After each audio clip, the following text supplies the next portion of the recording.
Hey guys, tonight we're descending into something that has captured the darkest corners of our imagination for centuries. We're talking about the Iron Maiden, that notorious torture device that supposedly claimed countless lives in medieval dungeons across Europe. But here's where things get interesting and disturbing in a different way than you might expect. The truth about the Iron Maiden is far more complex and in some ways more unsettling than the legend. So before we go any further into this journey between myth and reality, take a moment to like the video and subscribe, but only if you genuinely enjoy what we do here. And let me know in the comments where you're tuning in from and what time it is for you. It's always fascinating to see who's joining us from around the world, especially those of you settling in for the night. Now dim the lights, maybe turn on a fan for that soft background hum, and let's ease into tonight's exploration of one of history's most misunderstood instruments of death. Picture it in your mind. A tall, coffin-shaped cabinet made of iron or wood reinforced with iron bands. The front opens on hinges like a door, and inside, covering every inch of the interior surface, are iron spikes, long, sharp, carefully positioned. The victim is placed inside, standing upright, and the door is slowly closed. The spikes pierce the body, dozens of them simultaneously, penetrating flesh at calculated points, not deep enough to kill immediately, supposedly, but deep enough to cause excruciating pain and inevitable death from blood loss and organ damage. The victim is trapped, unable to move without impaling themselves further on the spikes, slowly dying in absolute darkness and agony. This is the image that has been burned into popular consciousness, featured in horror movies, torture museums, and historical documentaries. It's a nightmare made tangible, a device of such pure malevolence that it seems to embody everything we imagine about medieval cruelty. But here's the problem with that image. It's almost certainly false. Or at least, the historical reality is far more complicated and far less certain than the confident presentations in torture museums would have you believe. The Iron Maiden, as we know it today, is likely a creation of the 19th century, not the medieval period. It was probably constructed, or at least significantly embellished, by showmen and collectors who wanted to display shocking artifacts from the supposedly barbaric past. The actual use of such devices in medieval or early modern torture and execution is poorly documented, questionable, and in many cases, probably never happened at all. The Iron Maiden is, in many ways, a hoax, a Victorian fantasy about medieval horror that has been accepted as fact for so long that it's become real in the cultural imagination, even though it never existed in historical reality. But that's not the end of the story, because even though the classic Iron Maiden is probably fake, the concept it represents, using sharp implements to pierce the body, creating a cage of pain from which there is no escape, that concept did exist in various forms throughout history. There were devices and methods of execution that bore some resemblance to the Iron Maiden legend, even if they weren't exactly what we picture. And more importantly, the fact that people believed the Iron Maiden was real, that they constructed replicas and displayed them, that they told stories about victims dying in these devices, tells us something important about human nature and our relationship with the idea of torture and suffering. So tonight, we're going to explore both the myth and the reality. We'll examine what actually happened to people who might have died in something resembling an Iron Maiden. We'll look at the documented torture and execution devices that were real. And we'll explore why this particular image, the spiked coffin, captured imaginations so powerfully that it became more real than reality itself. Let's start with the most famous Iron Maiden of all, the Iron Maiden of Nuremberg. This device, housed in the Medieval Criminal Museum in Nuremberg, Germany, is often cited as the definitive example of the torture device. It's a human-shaped sarcophagus made of iron, with a door that opens to reveal a person-shaped interior lined with long iron spikes. According to the legend attached to this device, it was used throughout the medieval period to execute criminals, with the spikes positioned to pierce vital organs and cause death within hours rather than immediately, prolonging the agony. The museum displayed it for decades, and it became one of the most photographed and discussed torture devices in the world. Thousands of visitors saw it. Books reproduced images of it, and it became the template for how people imagined medieval torture.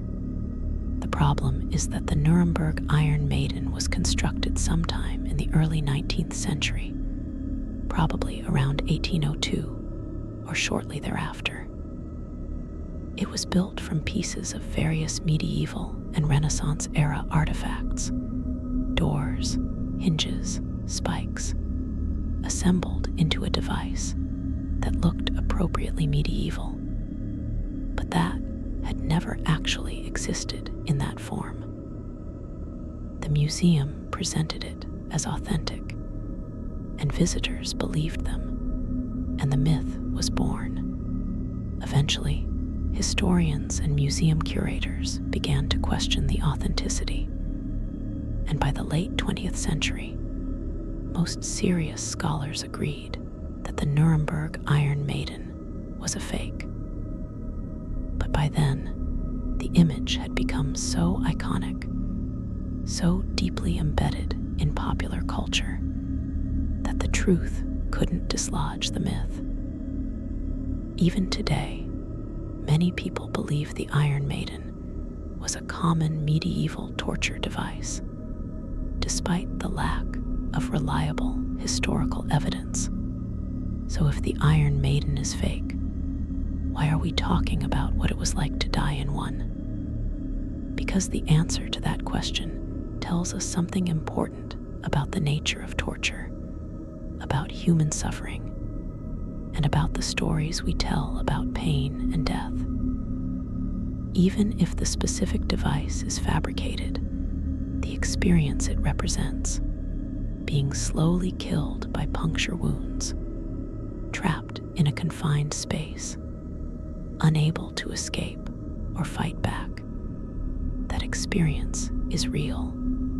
People throughout history have died in ways that resembled the Iron Maiden legend, even if the exact device didn't exist.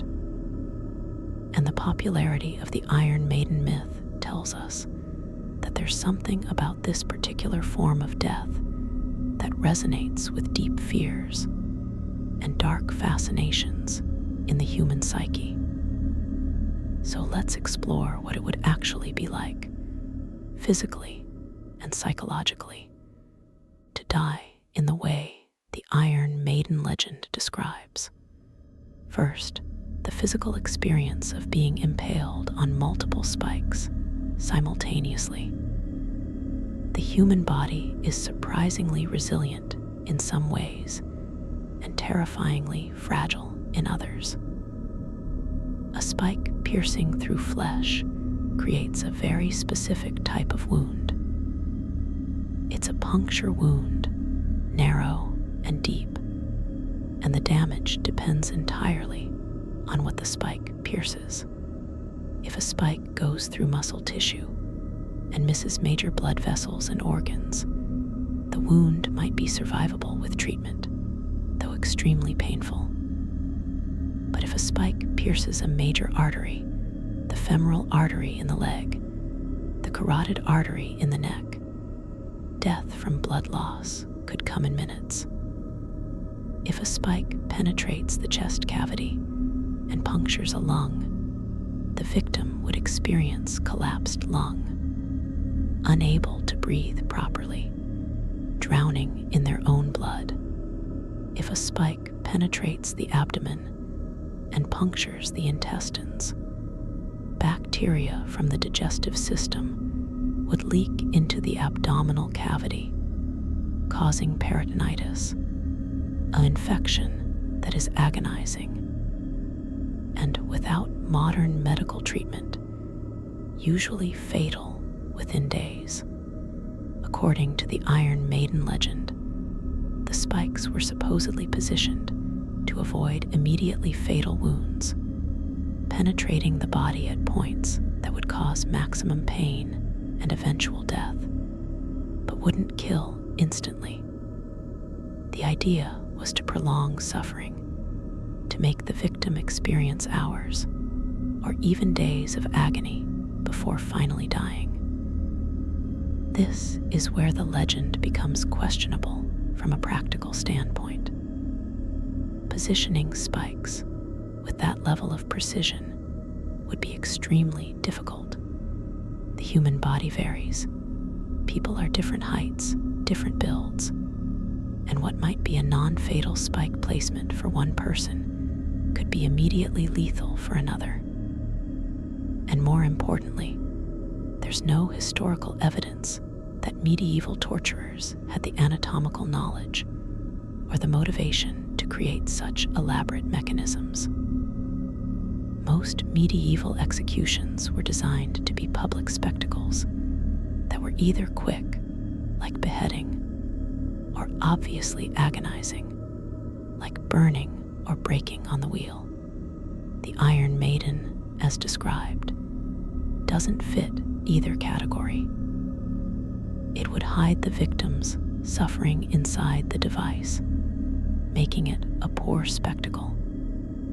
And the supposed precision of the spike placement seems far too sophisticated for the actual practices of the time. But let's set aside the historical doubts for a moment and imagine the experience as the legend describes it. You're accused of a crime, witchcraft perhaps, or heresy, or treason. You're taken to a dungeon, dark and cold, and there it stands, the Iron Maiden, a hulking figure in the shadows. The door is opened, and you see the interior, the person-shaped hollow, the gleaming spikes catching the torchlight. You're forced inside, your body fitting into the space, and then the door begins to close. This is where the psychological torture begins, before any physical pain. You can see the spikes approaching. You know what's about to happen, and you're completely powerless to stop it. The anticipation of pain can be as agonizing as the pain itself. Your mind races through scenarios, trying to find some escape that doesn't exist. Your body floods with adrenaline, your heart pounds. You might lose control of your bladder or bowels from sheer terror. And then the spikes make contact. The first sensation might actually be pressure rather than pain. The tips of the spikes touching your skin, pressing in, for a brief moment, your mind might hold onto the hope that it won't be as bad as you feared. Then the spikes break through the skin, and that hope vanishes. The pain is immediate and overwhelming, not from one point, but from dozens of points simultaneously. Your brain is suddenly receiving pain signals from all over your body at once, and it can't process them all. This is important to understand about severe pain. The nervous system can become overloaded. There's a limit to how much pain the brain can consciously register at any given moment. When that limit is exceeded, something strange happens. The pain doesn't necessarily get worse in a linear way. Instead, it becomes almost abstract, a total body experience that transcends individual sensations. You're not feeling pain in your chest and your thigh and your shoulder. You're just pain. Your entire existence reduced to that single overwhelming input. The spikes continue to penetrate deeper as the door closes. According to the legend, they might penetrate several inches into the body, deep enough to reach organs and cause serious internal damage, but supposedly positioned to avoid immediately fatal injuries. Let's consider what that would actually mean anatomically. Spikes penetrating the chest would have to avoid the heart and the major vessels while still piercing deep into the thoracic cavity.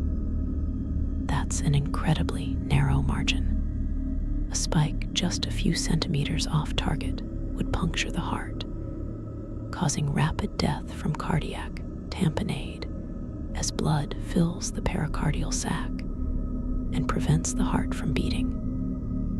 Spikes penetrating the abdomen would have to navigate between the liver, the stomach, the intestines, and the major vessels that supply the lower body. Again, the margin for error is tiny. A spike in the wrong position could sever the abdominal aorta, causing death from exsanguination in minutes.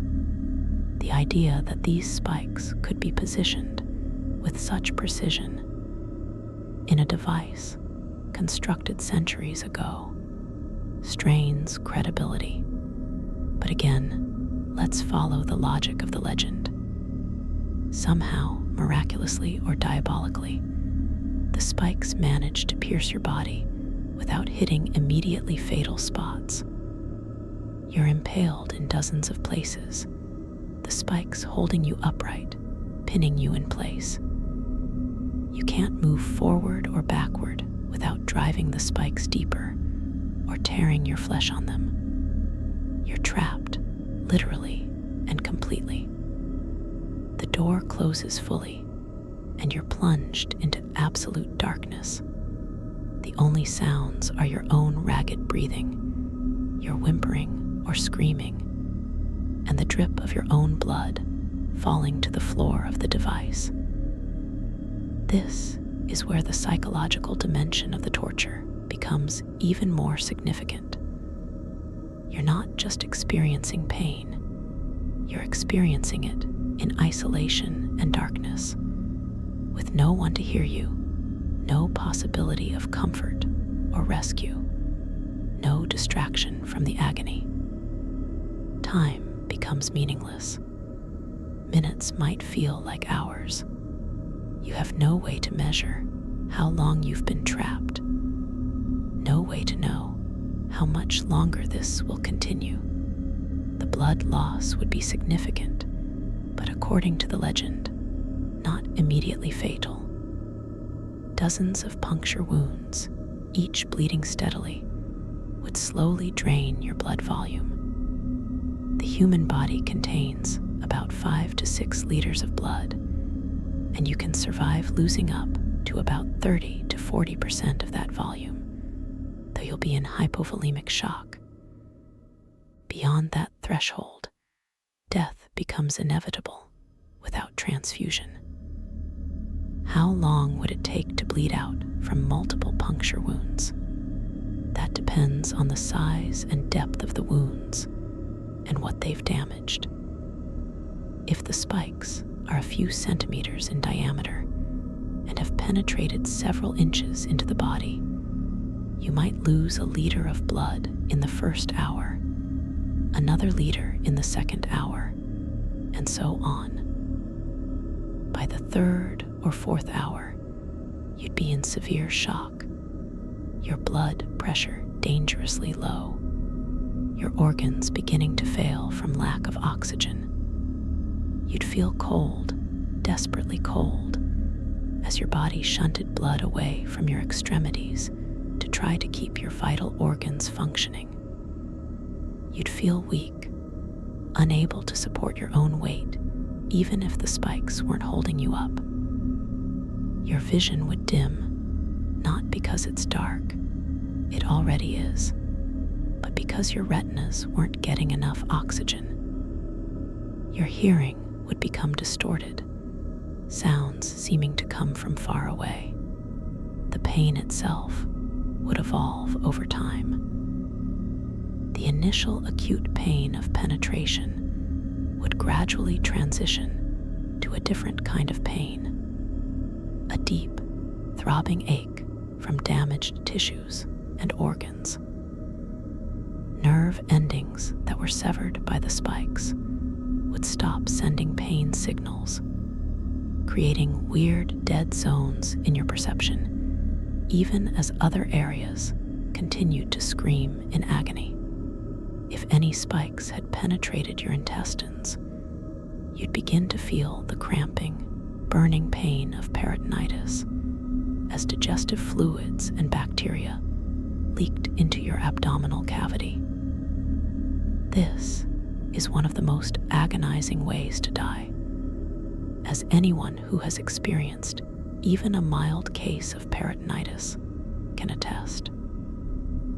The pain is constant, unrelenting, resistant to any attempt to find a more comfortable position, and you're locked in place, unable even to curl up or shift your weight, forced to endure in rigid stillness.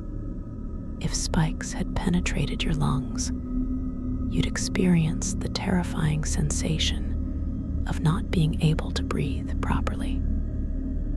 Each breath would be shallow and painful, as the damaged lung tissue couldn't expand normally, and blood accumulated in the chest cavity. You might cough, and the coughing would be agonizing as it moved the spikes inside your chest, and you'd cough up blood, feeling it fill your mouth and throat, having to swallow it or spit it out in the darkness, not knowing if it was dripping down your chin or soaking into your clothes. The sensation of drowning from internal bleeding is one of the most panic-inducing experiences imaginable. Your body's desperate need for oxygen conflicts with the inability to breathe properly, creating a cycle of panic and exhaustion that's psychologically devastating. The isolation and sensory deprivation would compound everything. Humans are social creatures, and even in extreme pain, the presence of another person can provide some small comfort. But in the Iron Maiden, you'd be completely alone. No one to hear you scream. No one to offer a kind word or even just acknowledge your suffering. Just darkness, pain, and the slow certainty of approaching death. Sensory deprivation itself, even without the pain, can cause hallucinations and psychological breakdown. People placed in isolation tanks, floating in warm water in complete darkness, start to hallucinate within hours. Imagine that same sensory deprivation combined with extreme pain and the knowledge that you're dying. Your mind would begin to fracture under the strain. You might hallucinate, seeing lights in the darkness, hearing voices, feeling presences that aren't there. Time would become completely distorted. You might lose track of who you are, where you are, whether you're still alive or have already died. And this is some kind of hell. The religious and cultural context of the Iron Maiden legend is also significant. The device supposedly originated in medieval Europe, a time and place where Christianity dominated every aspect of life, and where ideas about sin, punishment, and redemption shaped how people understood suffering. A person dying in an Iron Maiden might interpret their experience through that religious lens. Was this God's punishment for their sins? Were the demons they thought they saw in the darkness real? Was this a foretaste of hell, the eternal suffering that awaited the damned? Or was it a test, a crucible of suffering that would somehow purify their soul and earn them salvation? These questions would swirl through a dying mind, adding spiritual anguish to physical agony. The Iron Maiden might have been seen as a kind of perverted martyrdom, a twisted mirror of the suffering of saints and Christ himself, but without the redemptive meaning that made that suffering bearable. Eventually, after hours of this torture, death would come.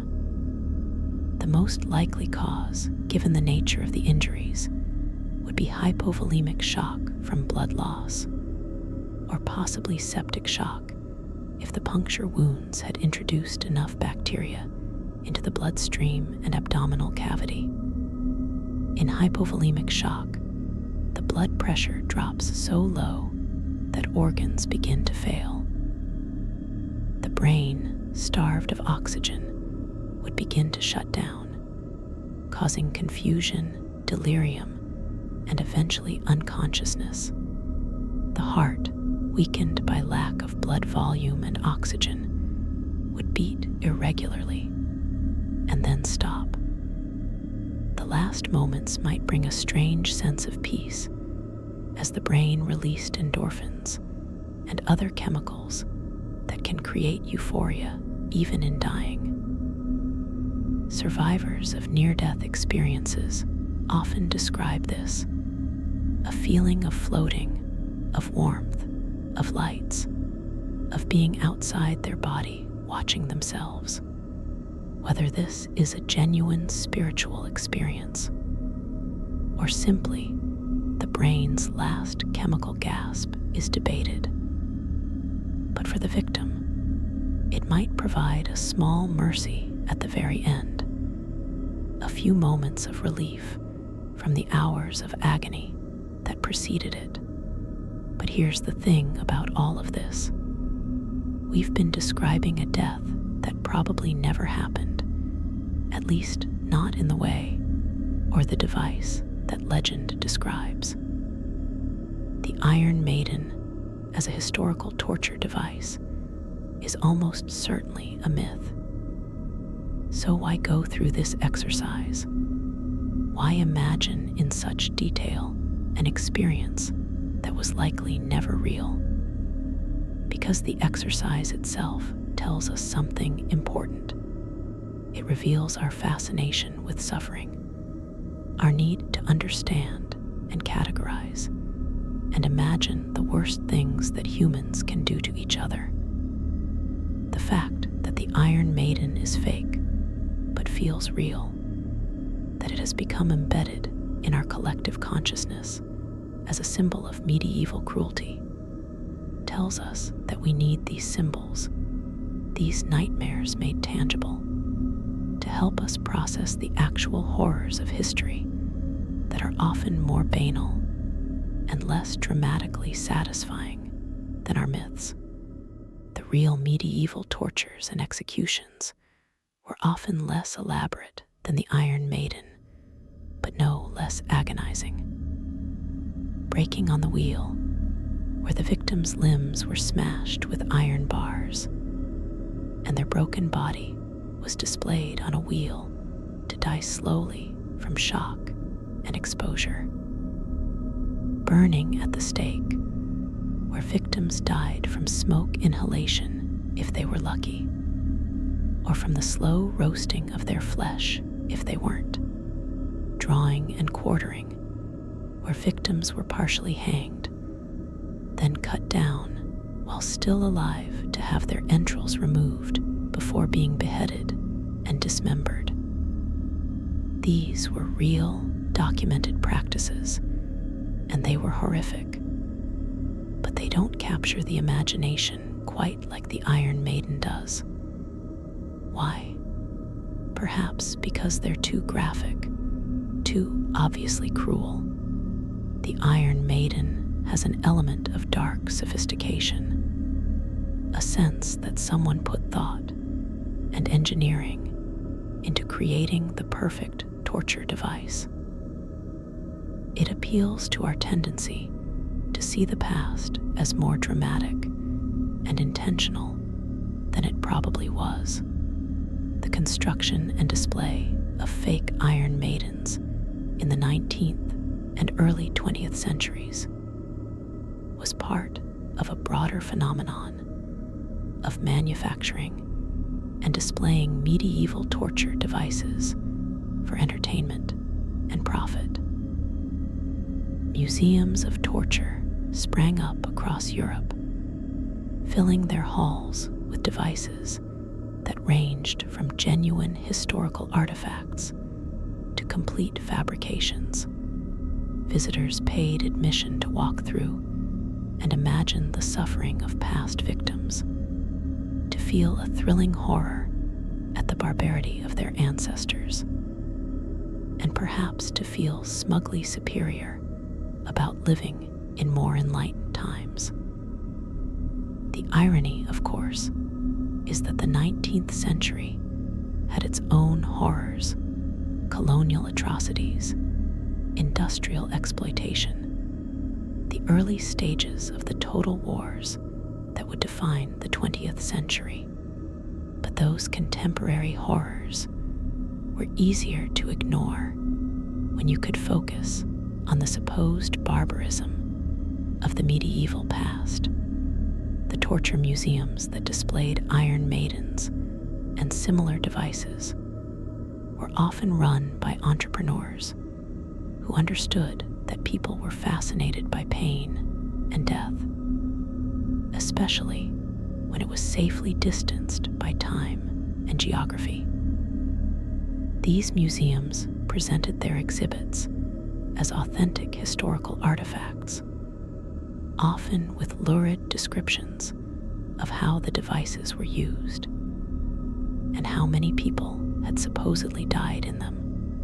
The numbers were always suspiciously large and suspiciously precise, as if medieval executioners had kept careful statistics of their victims. In reality, medieval record-keeping was haphazard at best, especially regarding criminal executions, and the idea that we could know exactly how many people died in any particular device is absurd. But accuracy wasn't the point. The point was to create an experience, to let visitors feel a delicious shiver of horror, to let them imagine themselves in the place of the victims, and then to walk out into the sunlight feeling grateful for their modern, civilized lives. The psychology of why people are drawn to torture devices and horror, more generally, is complex and worth examining. There's an element of morbid curiosity, the same impulse that makes people slow down to look at car accidents or watch horror movies. We're drawn to things that frighten us, perhaps because experiencing fear in a safe context allows us to process and prepare for real dangers.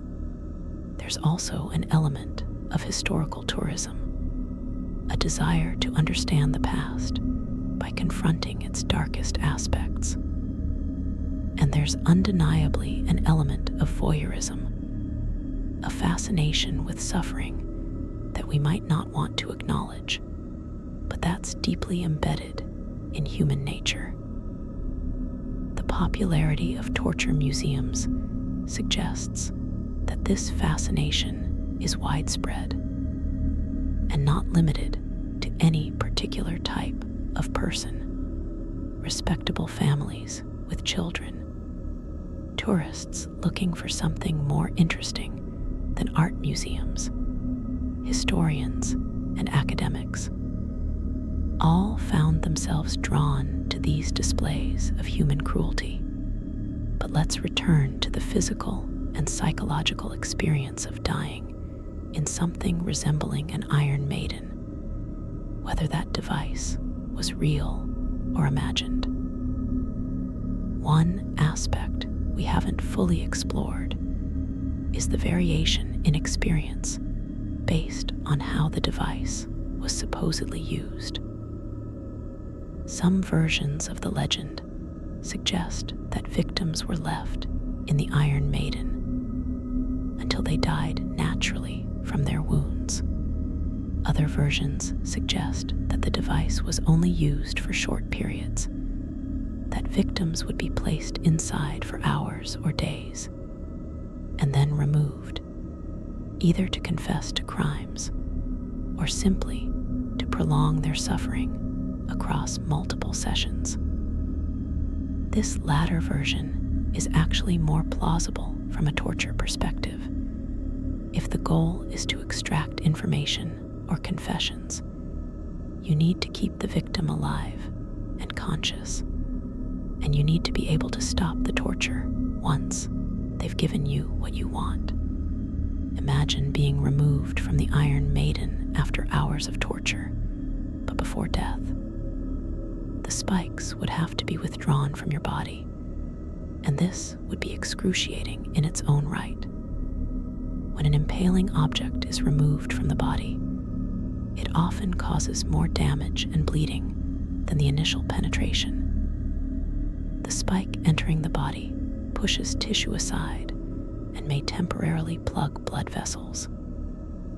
When it's withdrawn, those vessels begin to bleed freely, and tissue that was held in place by the spike tears and collapses. Victims would likely scream or lose consciousness as the spikes were pulled out. And even once removed from the device, they would be left with dozens of deep puncture wounds that would need to heal, or more likely, would become infected and lead to death from sepsis days or weeks later. The medical treatment available in medieval times for such injuries would have been primitive and largely ineffective. Wounds might be packed with cloth or sealed with hot irons to cauterize them and stop the bleeding. This cauterization would be agonizing, adding new pain to already traumatized flesh. Herbal poultices might be applied, some of which actually had antimicrobial properties, though nothing that could effectively prevent infection once bacteria had been introduced deep into the body. Prayers and religious rituals would certainly be performed, as medieval medicine was inseparable from religion and spiritual healing. But ultimately, someone who had been subjected to the Iron Maiden treatment, even if they survived the initial torture, would face a long, painful recovery with a high probability of complications and death. The infection process itself deserves attention because it would have been the primary cause of death for anyone who survived the initial trauma of the Iron Maiden. When spikes penetrate the skin, they introduce bacteria from the surface of the skin and the spikes themselves into the deep tissues and body cavities. Without antibiotics, which wouldn't exist for centuries, these infections would spread unchecked. The body's immune system would attempt to fight off the invasion, causing fever, inflammation, and the formation of pus. But with multiple infection sites scattered throughout the body, the immune system would be overwhelmed. Sepsis, the body-wide inflammatory response to infection, would set in, causing organ failure, shock, and death. The progression from injury to septic death could take anywhere from a few days to a couple of weeks, and every moment of that progression would be marked by fever, chills, intense pain, delirium, and the gradual failure of bodily functions. Let's consider the specific types of infections that would develop from different spike placements. Spikes penetrating the chest could introduce bacteria into the pleural cavity, the space around the lungs, causing empyema, an accumulation of infected fluid that makes breathing even more difficult and painful. Spikes penetrating the abdomen would almost certainly introduce intestinal bacteria into the peritoneal cavity, causing peritonitis, which we've mentioned before, but which deserves emphasis as one of the most agonizing ways to die. The pain of peritonitis is described by those who have experienced it as a constant, burning, cramping sensation that gets worse with any movement, including breathing. The abdomen becomes rigid and distended, and touching it causes excruciating pain. Without surgical intervention and antibiotics, peritonitis is almost always fatal, and death comes slowly over days, with increasing pain and fever, until shock and organ failure finally end the suffering. Spikes that penetrated the limbs, while less likely to be immediately fatal, would still cause significant damage to muscles, tendons, and possibly bones. These wounds would be extremely painful and would severely limit mobility. If major nerves were damaged, the victim might lose sensation or motor function in parts of their limbs. A different kind of horror, as they realized they were permanently crippled, even if they survived. And if bones were cracked or broken by the spikes, the fragments could cause additional internal damage and would heal slowly and poorly without modern orthopedic treatment. A person who survived the Iron Maiden might be left with chronic pain, limited mobility, and visible scars that would mark them for the rest of their life as someone who had been tortured. A stigma that could affect their social standing and employment prospects. The psychological trauma of surviving such an ordeal would be profound and lasting. What we now call post-traumatic stress disorder would have been an inevitable consequence for anyone who endured the Iron Maiden and lived. They would suffer from nightmares, reliving the experience over and over in their sleep. They would have flashbacks triggered by confined spaces, darkness, or sharp objects. They would develop anxiety and hypervigilance, always on edge, unable to relax, because their nervous system had been permanently altered by the extreme stress of torture. They might develop depression, seeing no point in continuing to live after having been broken so thoroughly. And they would likely struggle with trust and relationships, finding it difficult to connect with others after experiencing such deliberate cruelty at human hands. In medieval society, which had no concept of psychological trauma and no therapeutic resources, these survivors would have been left to cope on their own, often turning to alcohol or religion for relief, or simply withdrawing from society entirely. Now let's examine the variations on the Iron Maiden concept that may have actually existed in some form, even if the classic spiked coffin did not. Throughout history, various cultures have used impalement and puncture wounds as methods of execution and torture. The most famous example is probably Vlad the Impaler, the 15th century Romanian ruler who gave rise to the Dracula legend.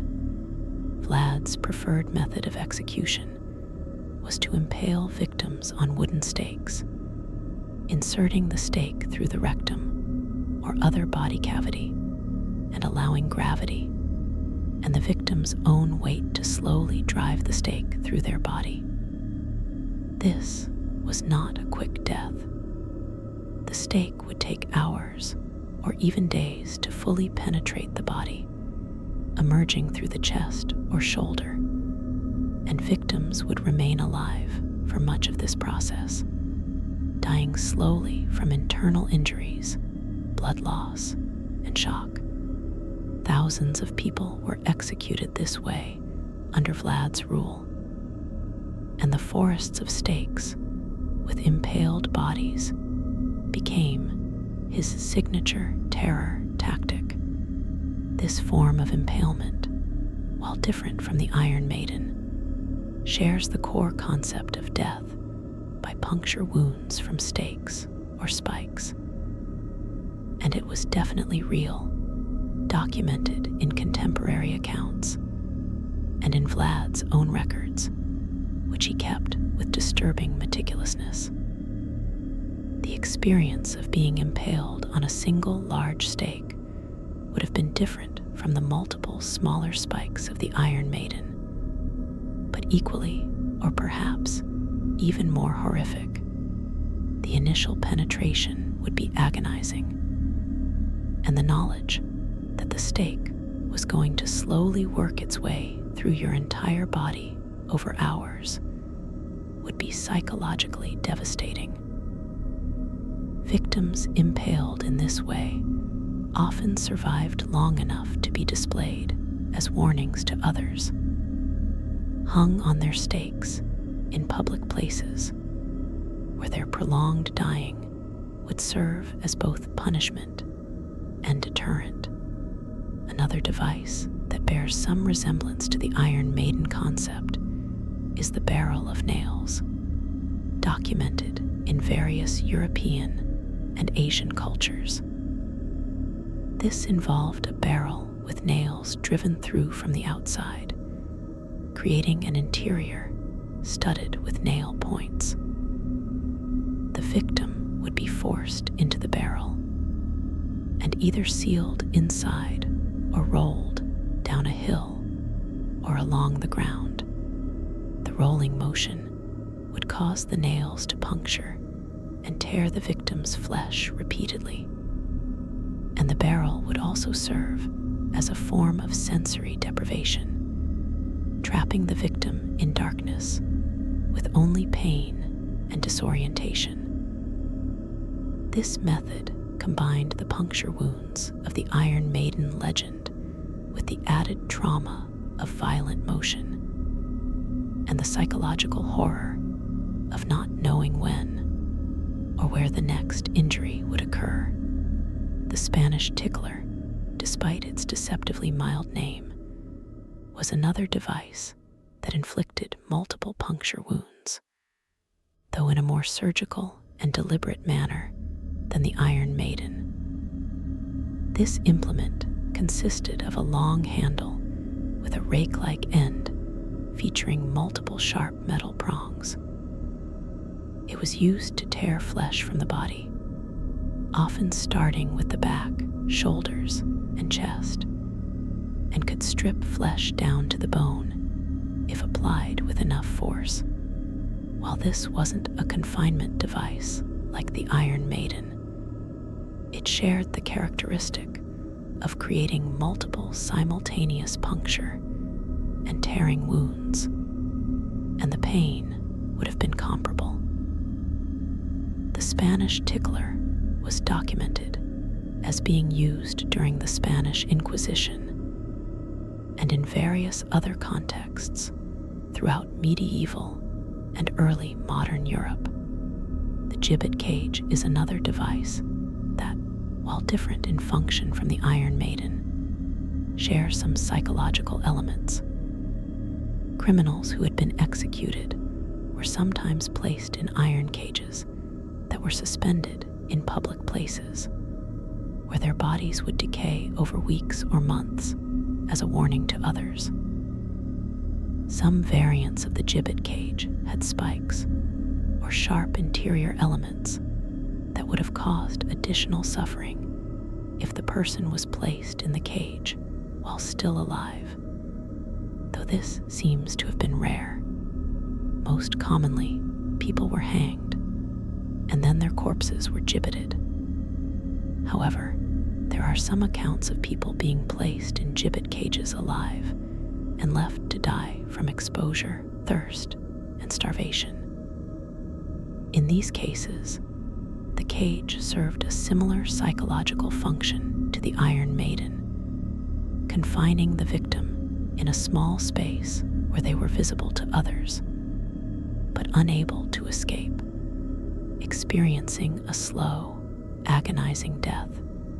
The question of whether the Iron Maiden was ever used, even once, even in some form different from the legend, is difficult to answer definitively. Absence of evidence is not evidence of absence, and it's possible that some isolated instance of a spike-lined confinement device existed that simply wasn't documented, or whose documentation hasn't survived. Medieval and early modern record-keeping was inconsistent, and many historical documents have been lost to fire, flood, war, and simple neglect.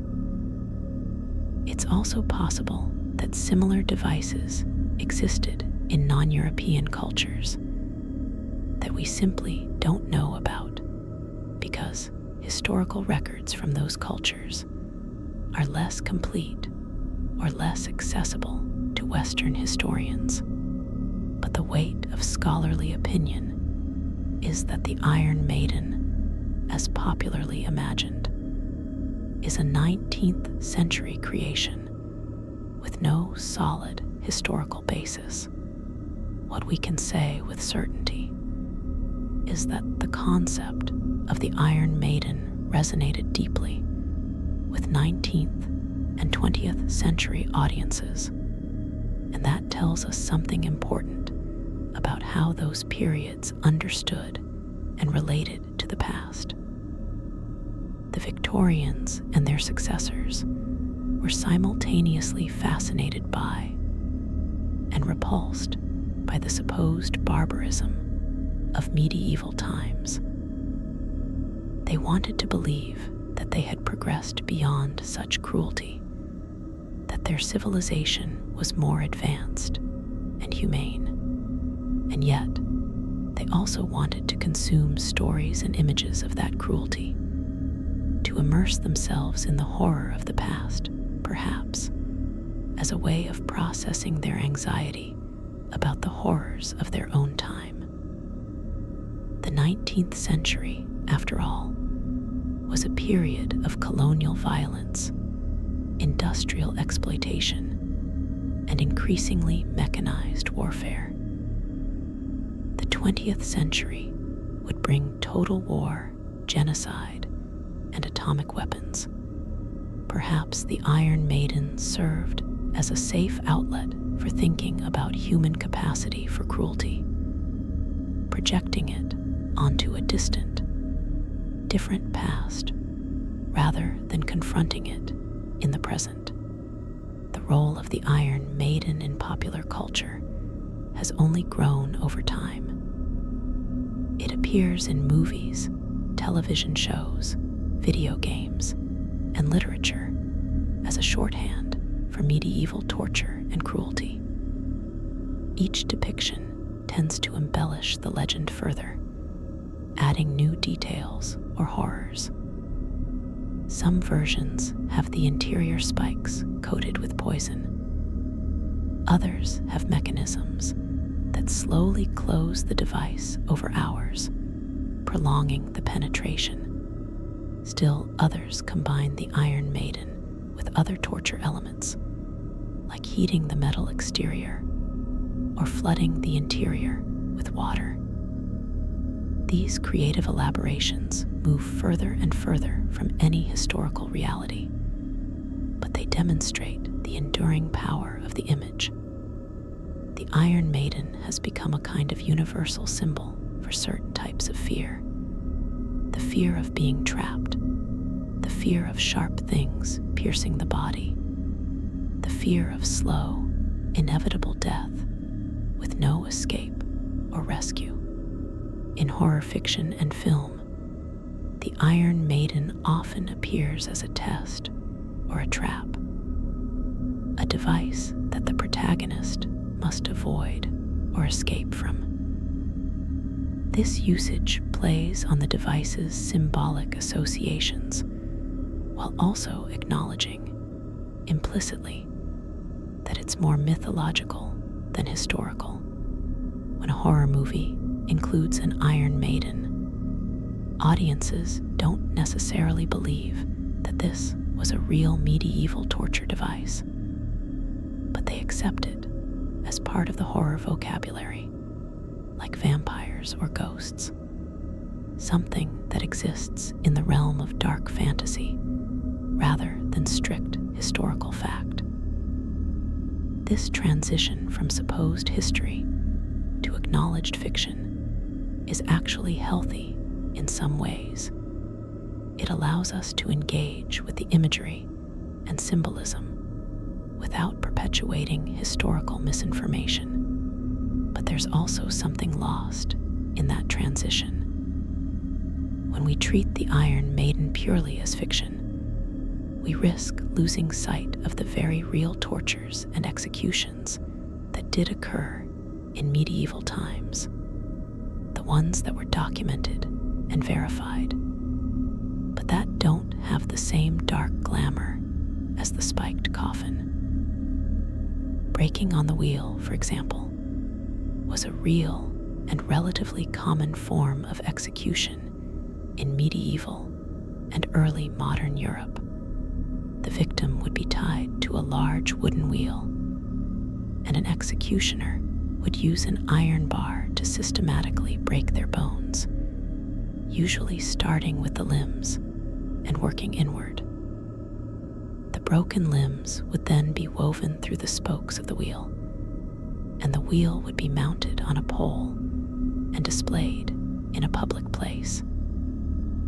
The victim might survive for hours or even days in this condition before finally dying from shock, exposure, or infection. This was a documented, legally sanctioned form of execution used in many jurisdictions. It was real, it was common, and it was arguably more cruel than the mythical Iron Maiden. But it doesn't capture the imagination in quite the same way.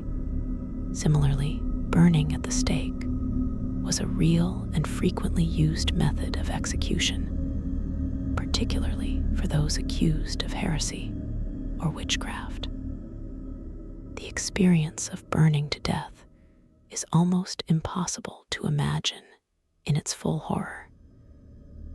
If the executioner was merciful, or if the victim had money to bribe them, a bag of gunpowder might be tied around the victim's neck to ensure a quicker death when the flames reached it.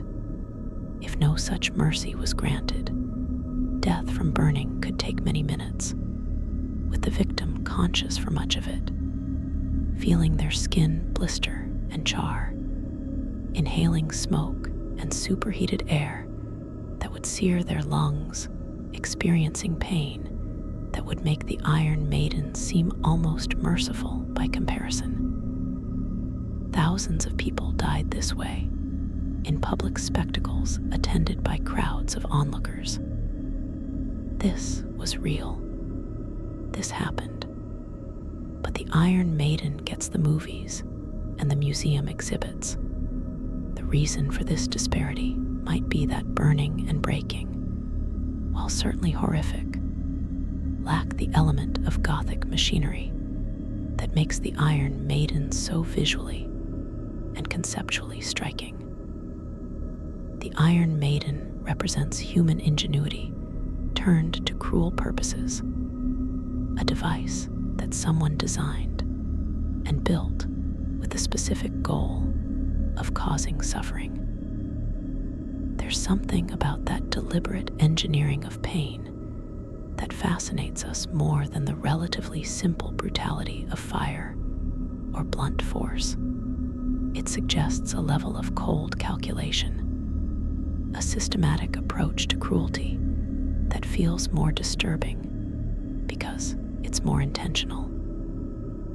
The torturer who uses an Iron Maiden isn't just inflicting pain in a moment of passion or duty. They've thought it through, planned it out, created a machine whose only purpose is suffering. This premeditation makes it feel more evil, somehow, even though the results might be no worse than other forms of execution. There's also an element of intimacy in the Iron Maiden concept that makes it particularly disturbing. The victim is enclosed in the device, their body conformed to its shape, penetrated by its spikes in a way that's almost sexual in its violation. This is uncomfortable to acknowledge, but the language often used to describe the Iron Maiden has undertones of sexual violence, the victim being embraced by the device, the spikes penetrating the body, the slow consumption of the person inside. This subtext adds another layer of horror and fascination, connecting the device to primal fears about bodily violation and loss of agency. It's no coincidence that the device is called a maiden, gendering it as female and creating implications about the relationship between the victim and the device that are deeply problematic, but that contribute to its psychological impact. The actual medieval attitude toward torture and execution was complex and varied depending on time, place, and social context. Torture was widely practiced and legally sanctioned in most medieval jurisdictions, but it wasn't random or unlimited. There were rules and procedures governing when torture could be used, who could authorize it, and what methods were acceptable. In many legal systems, torture could only be used when there was already strong evidence of guilt, and confessions obtained under torture were supposed to be verified later when the accused was no longer in pain. These safeguards were frequently ignored or abused, but the fact that they existed suggests that even medieval society recognized some limits on the infliction of pain. the idea of torture as entertainment or as an end in itself, which the Iron Maiden legend sometimes implies, was less common than the use of torture as a judicial tool to extract confessions, or as a form of execution meant to deter crime through fear. Public executions in medieval times served multiple functions. They were certainly meant to punish the criminal, but they were also meant to demonstrate the power of the authorities, to reinforce social order, to provide a moral lesson to the watching crowd, and, it must be admitted, to entertain. Executions were public spectacles that drew large crowds, and people would travel considerable distances to witness particularly noteworthy executions. The crowd's reaction was important. They were expected to witness the criminal's suffering, to see justice being done, and to leave with a reinforced sense of the consequences of breaking the law. This public aspect is actually one of the reasons the Iron Maiden, as described, seems unlikely as a real medieval device. It would hide the victim's suffering from the crowd, defeating much of the purpose of public execution. The executions that did occur in medieval Europe followed certain patterns and rituals that tell us a great deal about the society that performed them. The condemned person would typically be led through the streets to the place of execution, often on a cart, giving the crowd opportunities to see them and react. Some crowds would jeer and throw objects at notorious criminals, while others might show sympathy or even reverence, especially for religious martyrs or political prisoners. The executioner was a professional, often from a family that had held the position for generations, and their role carried a strange combination of social stigma and practical necessity. People needed executioners, but they didn't want to associate with them socially. Executioners often lived on the margins of society, in special quarters, and their children might be forbidden from certain professions or marriages. The execution itself would be preceded by opportunities for the condemned to speak, to confess their crimes, to ask forgiveness from those they had wronged, and to make peace with God. A priest would be present to hear final confession and administer last rites. This spiritual preparation was considered essential, as the state of the soul at death was believed to determine eternal fate. A criminal who died unrepentant might be damned to hell, while one who confessed and accepted their punishment with proper humility might still achieve salvation. This religious framework shaped the entire experience of execution for everyone involved, from the condemned to the executioner to the watching crowd. It wasn't simply about ending a life or inflicting punishment. It was about a soul's journey from this world to the next, and everyone present was a witness to that momentous transition. If the Iron Maiden had been real and in common use, it would have disrupted all of these social and religious rituals. The victim would be hidden inside the device, unable to speak to the crowd or receive comfort from a priest. Their death would occur in isolation rather than as a public event. This violation of the expected execution ritual would have been deeply disturbing to medieval sensibilities. making the Iron Maiden not just a cruel method of killing, but a spiritually dangerous one that denied the condemned their right to die properly.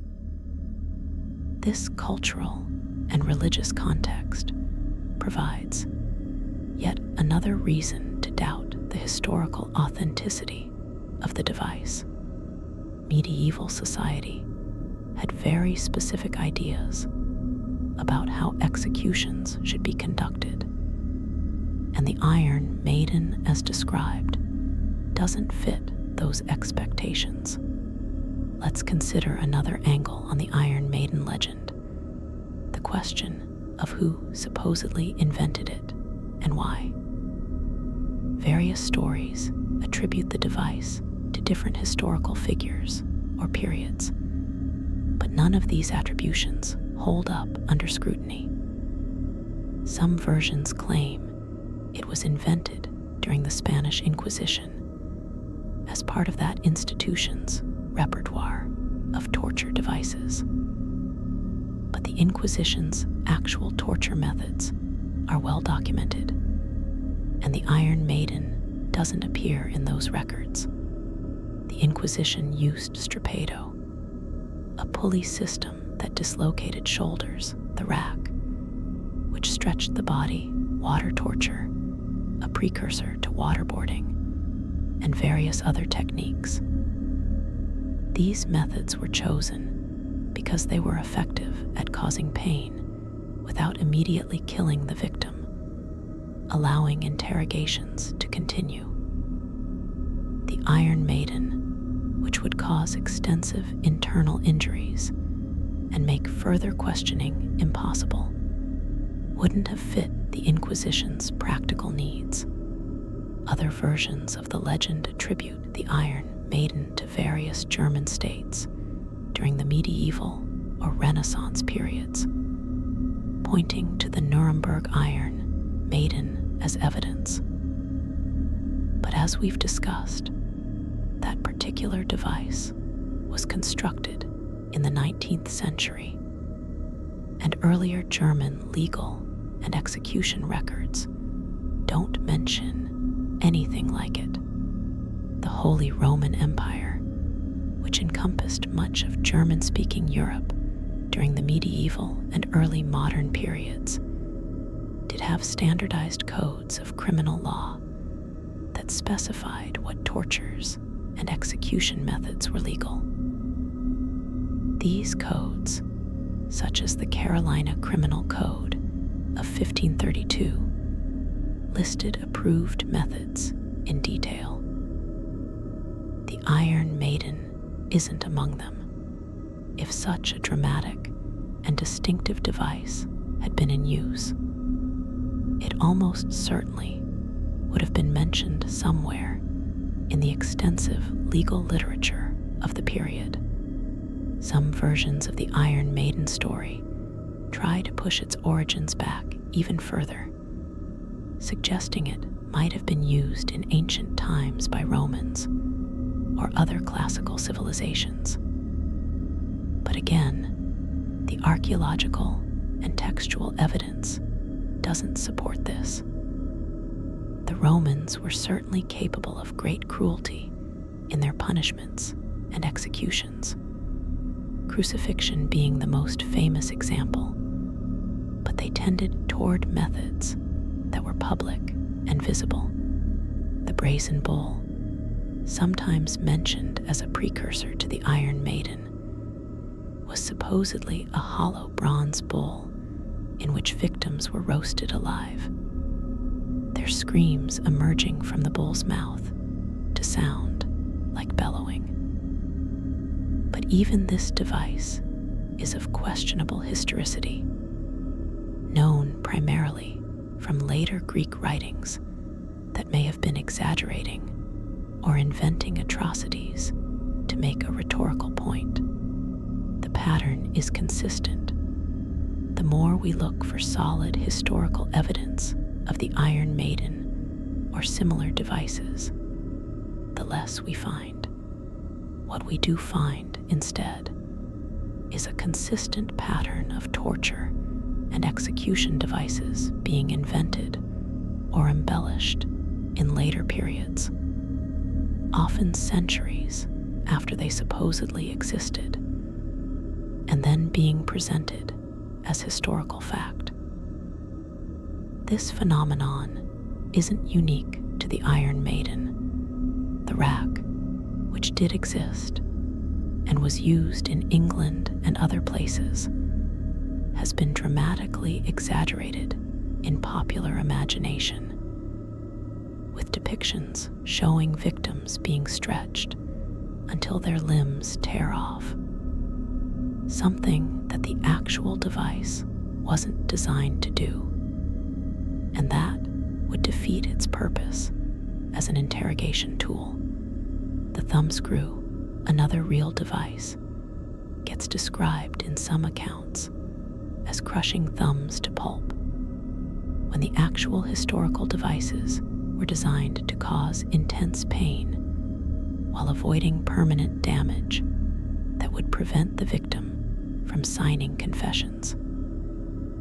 This embellishment of torture devices serves a purpose in storytelling and in creating a sense of historical drama, but it also obscures the actual history of judicial torture and execution. The psychological experience of being accused and awaiting execution deserves consideration, because this anticipatory suffering was often as significant as the execution itself.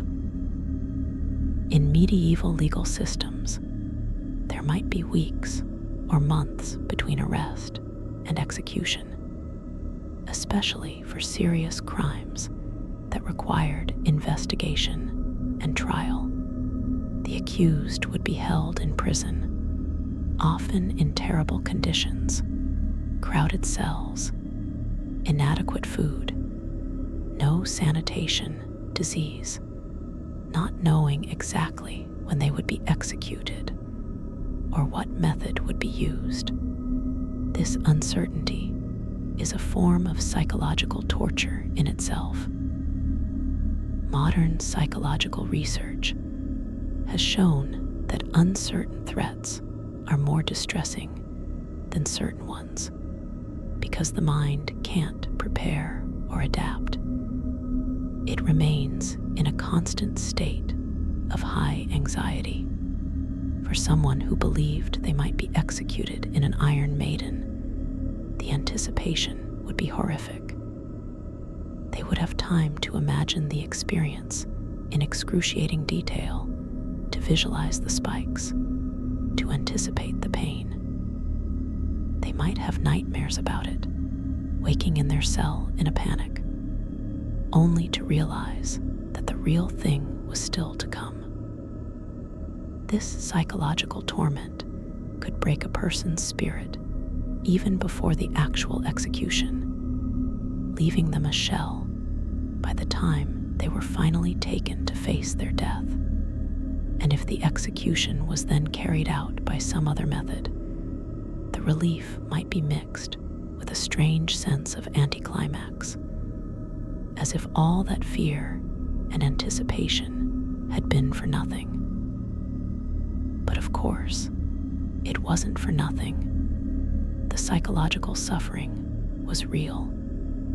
Even if the specific fear of the Iron Maiden was based on a device that probably didn't exist, the architecture of medieval prisons and torture chambers adds another dimension to understanding the cultural context in which the Iron Maiden legend emerged. These spaces were designed to be psychologically oppressive as well as physically confining. Deep underground chambers, accessible only through narrow passages and secured by multiple locked doors.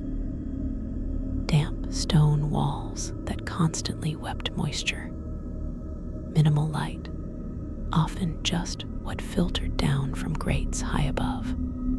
The sounds of other prisoners crying, screaming, preying. The smell of human waste, unwashed bodies, infection, and death. These sensory elements created an atmosphere of despair and horror that would have prepared prisoners psychologically for whatever torture or execution awaited them. The environment itself was a form of torture, wearing down resistance and hope. In such an environment, the presence of torture devices would have been both theatrical prop and practical tool. Even if a device was never used, its presence in the torture chamber served a purpose. Prisoners brought in for interrogation would see the devices, the racks, the wheels, the pincers, the branding irons, and their imagination would do much of the torturer's work for them. Many people confessed simply at the sight of torture instruments, without any pain being inflicted. This practice, called torture by showing the instruments, was common and effective. It suggests that the psychological impact of torture devices was often more important than their practical application. A device like the Iron Maiden, even if it was never actually used, could have served this psychological function, its very presence threatening a fate too horrible to risk by remaining silent. The role of confession in medieval justice is crucial to understanding torture practices. In many medieval legal systems, a conviction for serious crimes required either testimony from multiple reliable witnesses or a confession from the accused. Physical evidence, as we understand it today, forensic analysis, careful investigation of crime scenes, didn't exist in the same way. So if witnesses weren't available or weren't considered reliable, confession became essential. This created a strong incentive for authorities to extract confessions by any means necessary. Torture was the primary tool for this purpose, and it was used systematically and legally. The accused would be tortured until they confessed. Then the torture would stop, and they would be asked to reaffirm their confession while not under torture. If they recanted, torture would resume. This cycle could continue multiple times until a usable confession was obtained. The obvious problem with this system is that it incentivizes false confessions. A person in sufficient pain will say anything to make it stop, including confessing to crimes they didn't commit. Medieval legal theorists were aware of this problem and tried to address it through various safeguards, requiring that confessions include details only the true perpetrator would know, for example. But in practice, these safeguards were often ineffective. Torturers could feed details to the accused, either deliberately or inadvertently, and desperate victims would seize on any narrative that might end their suffering. The result was that many people were convicted and executed for crimes they didn't commit. Their false confessions, obtained through torture, being treated as proof of guilt. If the Iron Maiden had existed and been used for torture rather than execution, it would have been spectacularly ill-suited for the purpose. The extensive internal injuries it would cause would likely render victims unable to speak coherently, and the wounds would make it impossible to return them to torture later if they recanted their confession. A torture device needs to cause enough pain to break resistance, but not so much damage that it destroys the victim's utility as a source of information. The Iron Maiden, as described, would cross that line immediately. This practical consideration adds to the evidence that the device, at least in its legendary form, was never actually used. Medieval torturers were cruel, but they weren't stupid. They used methods that achieved their goals, and the Iron Maiden wouldn't have. The economic aspects of medieval execution and torture also deserve attention. Executions were expensive undertakings, requiring the services of a professional executioner, possibly the construction of scaffolds or other infrastructure, security to manage crowds, and the labor involved in disposing of the body afterward.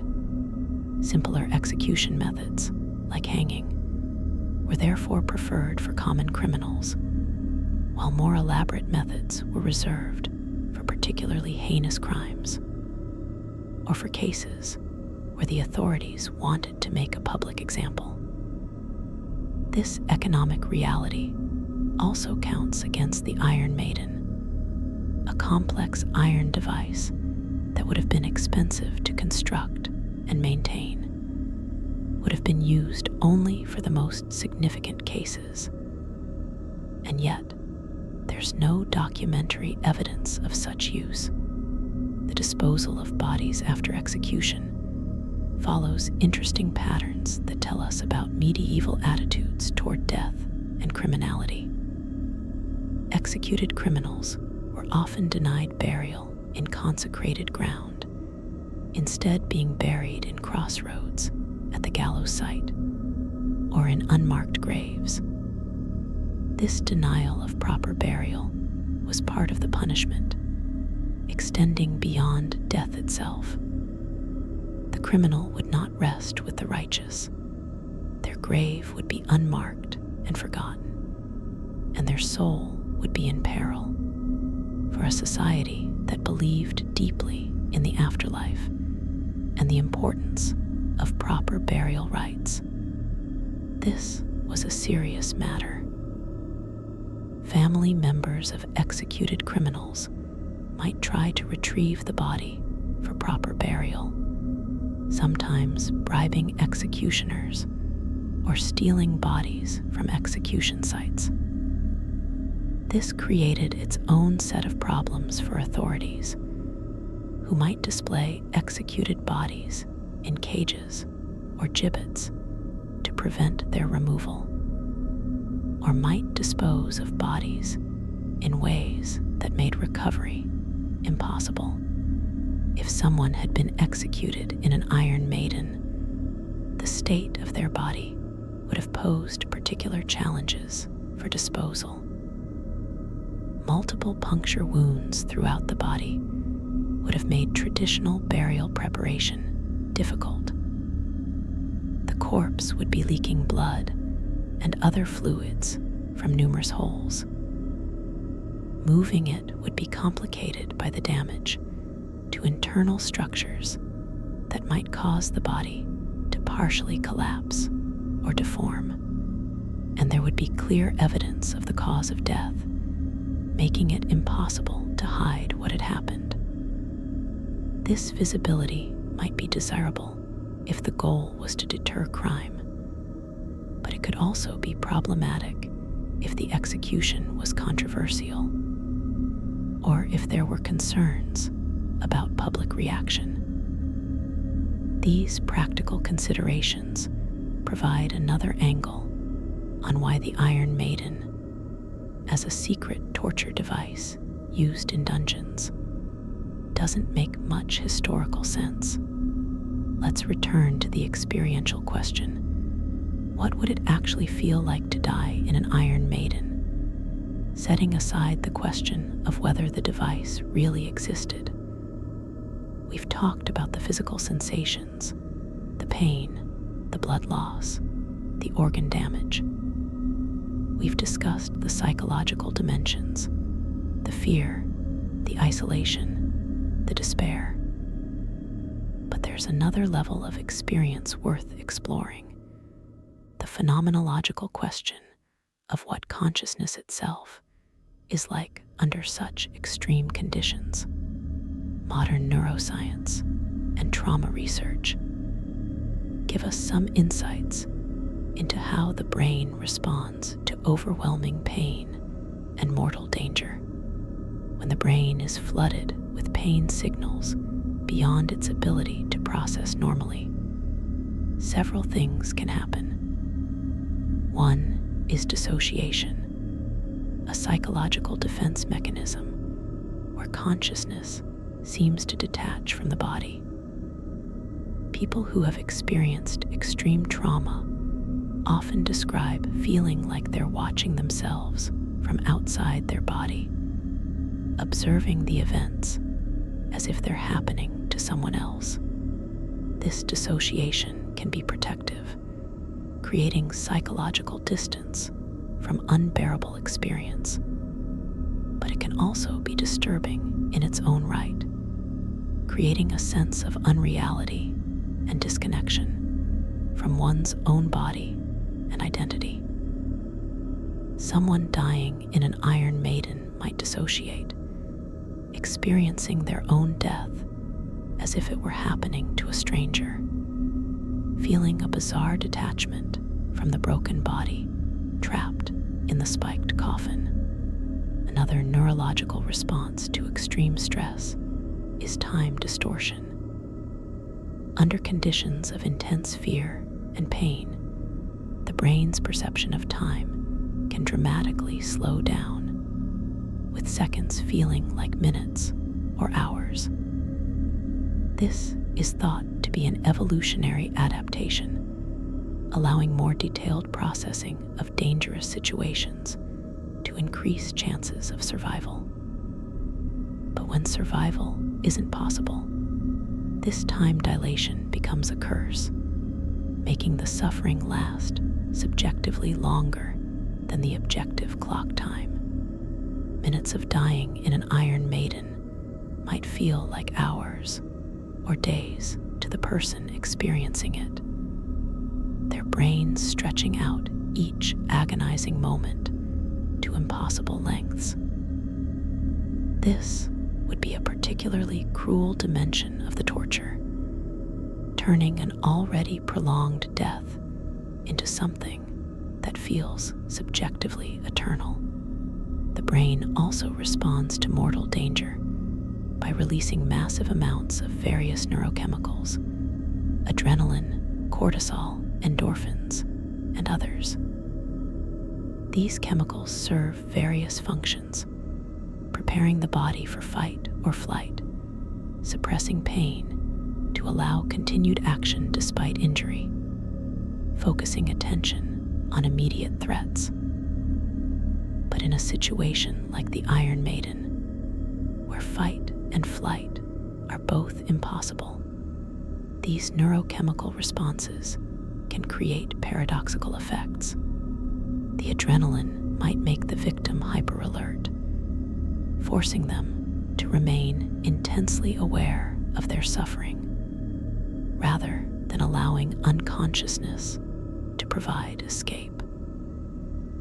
The endorphins might blunt some pain, but not enough to make the experience bearable, creating a strange state where agony is mixed with chemical euphoria in a disturbing combination.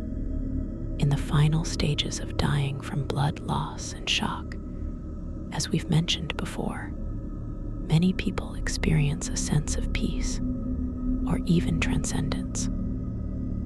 The brain, starved of oxygen and flooded with neurochemicals, can produce experiences that dying people describe as beautiful: seeing lights, feeling warmth, sensing presences of deceased loved ones, feeling an overwhelming sense of love or acceptance. These near-death experiences are documented across cultures and throughout history, and they seem to be a common feature of the dying process, at least for some people. Whether they represent glimpses of an actual afterlife or simply the brain's final chemical reactions is debated. But for the person experiencing them, they're profoundly real and often more positive than anything they experienced in life. Imagine, then, the trajectory of consciousness for someone dying in an Iron Maiden. The initial terror and anticipation as the door closes and the spikes approach. The overwhelming explosion of pain as the spikes penetrate. The desperate animal panic as the body tries futilely to escape. Then possibly dissociation, the consciousness floating free from the suffering body, observing with strange detachment. Time stretching out, making each moment of agony last subjectively forever. Hallucinations emerging, born from pain and oxygen deprivation. Visions that might be terrifying or comforting depending on the person's psychological state and cultural beliefs. And finally, as blood loss and shock advance to their inevitable conclusion, a possible transition to peace, to light, to the release of death. The entire arc might take hours in objective time, but would feel much longer to the dying person, encompassing an entire journey from terror through agony to eventual release. The religious interpretation of this experience would have been central to how medieval people understood it. The church taught that suffering could be redemptive, that pain endured with proper spiritual attitude could purify the soul and earn salvation. Martyrs who died for their faith were believed to experience ecstasy even in the midst of torture. Their suffering transformed by divine grace into something transcendent. This theological framework was part of the justification for torture and brutal executions. The idea that the condemned, if they approached their death with proper repentance and faith, might actually benefit spiritually from the physical suffering. Of course, this was cold comfort for the person actually experiencing the torture, and it served the interests of the authorities more than the condemned, providing a religious justification for cruelty. But for the individual facing execution, whether in an Iron Maiden or by any other method, the question of their soul's fate would have been desperately important. The pain of the body might be temporary, lasting only hours or days, but the fate of the soul was eternal. Confessing sins, accepting the justice of the punishment, even if it was actually unjust, expressing faith in God and hope for mercy. These spiritual acts were ways to maintain some sense of agency and meaning in a situation of absolute powerlessness. The condemned might focus on these spiritual tasks as a way to distract from physical suffering, using prayer and meditation to achieve a psychological state that could partially transcend the pain. Whether this actually worked, whether faith could truly make torture bearable, varied enormously from person to person. Some found genuine comfort in religious faith, while others screamed for mercy from a God who seemed to have abandoned them. The question of whether execution by Iron Maiden would be considered a good death or a bad death by medieval standards is interesting to consider. A good death in medieval understanding was one where the person had time to prepare spiritually, could receive last rites, could make peace with enemies and loved ones, and could die with faith and hope rather than despair.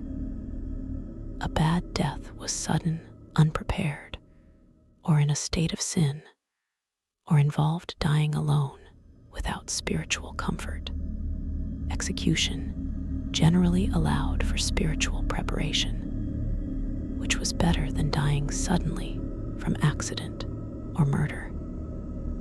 But being trapped inside an iron maiden, unable to speak or receive ongoing spiritual comfort during the dying process, would move it toward the bad death category.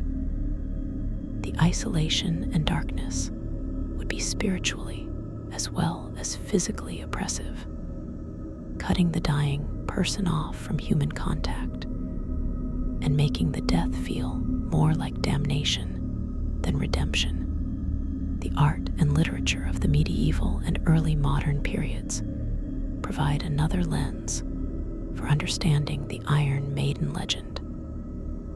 Depictions of hell, judgment, and punishment were common in church art, illuminated manuscripts, and popular prints. These images often showed elaborate machines of torture and methods of execution that had no basis in earthly reality, but that expressed theological ideas about divine justice and eternal punishment. The demons in these images used fantastic devices to torment the damned, and some of these might have inspired later inventors of torture device legends. The Iron Maiden, with its combination of confinement and penetration, its transformation of an anthropomorphic shape into an instrument of death, fits well into this visual and conceptual tradition of infernal machines. It's possible that the device began as a metaphorical or allegorical representation of spiritual suffering and was later literalized into a supposedly historical torture device. The transition from religious allegory to supposed historical fact is a pattern we see repeatedly in the history of torture devices and execution methods. Stories that were originally told as moral lessons or theological illustrations get repeated, embellished, and eventually treated as historical accounts.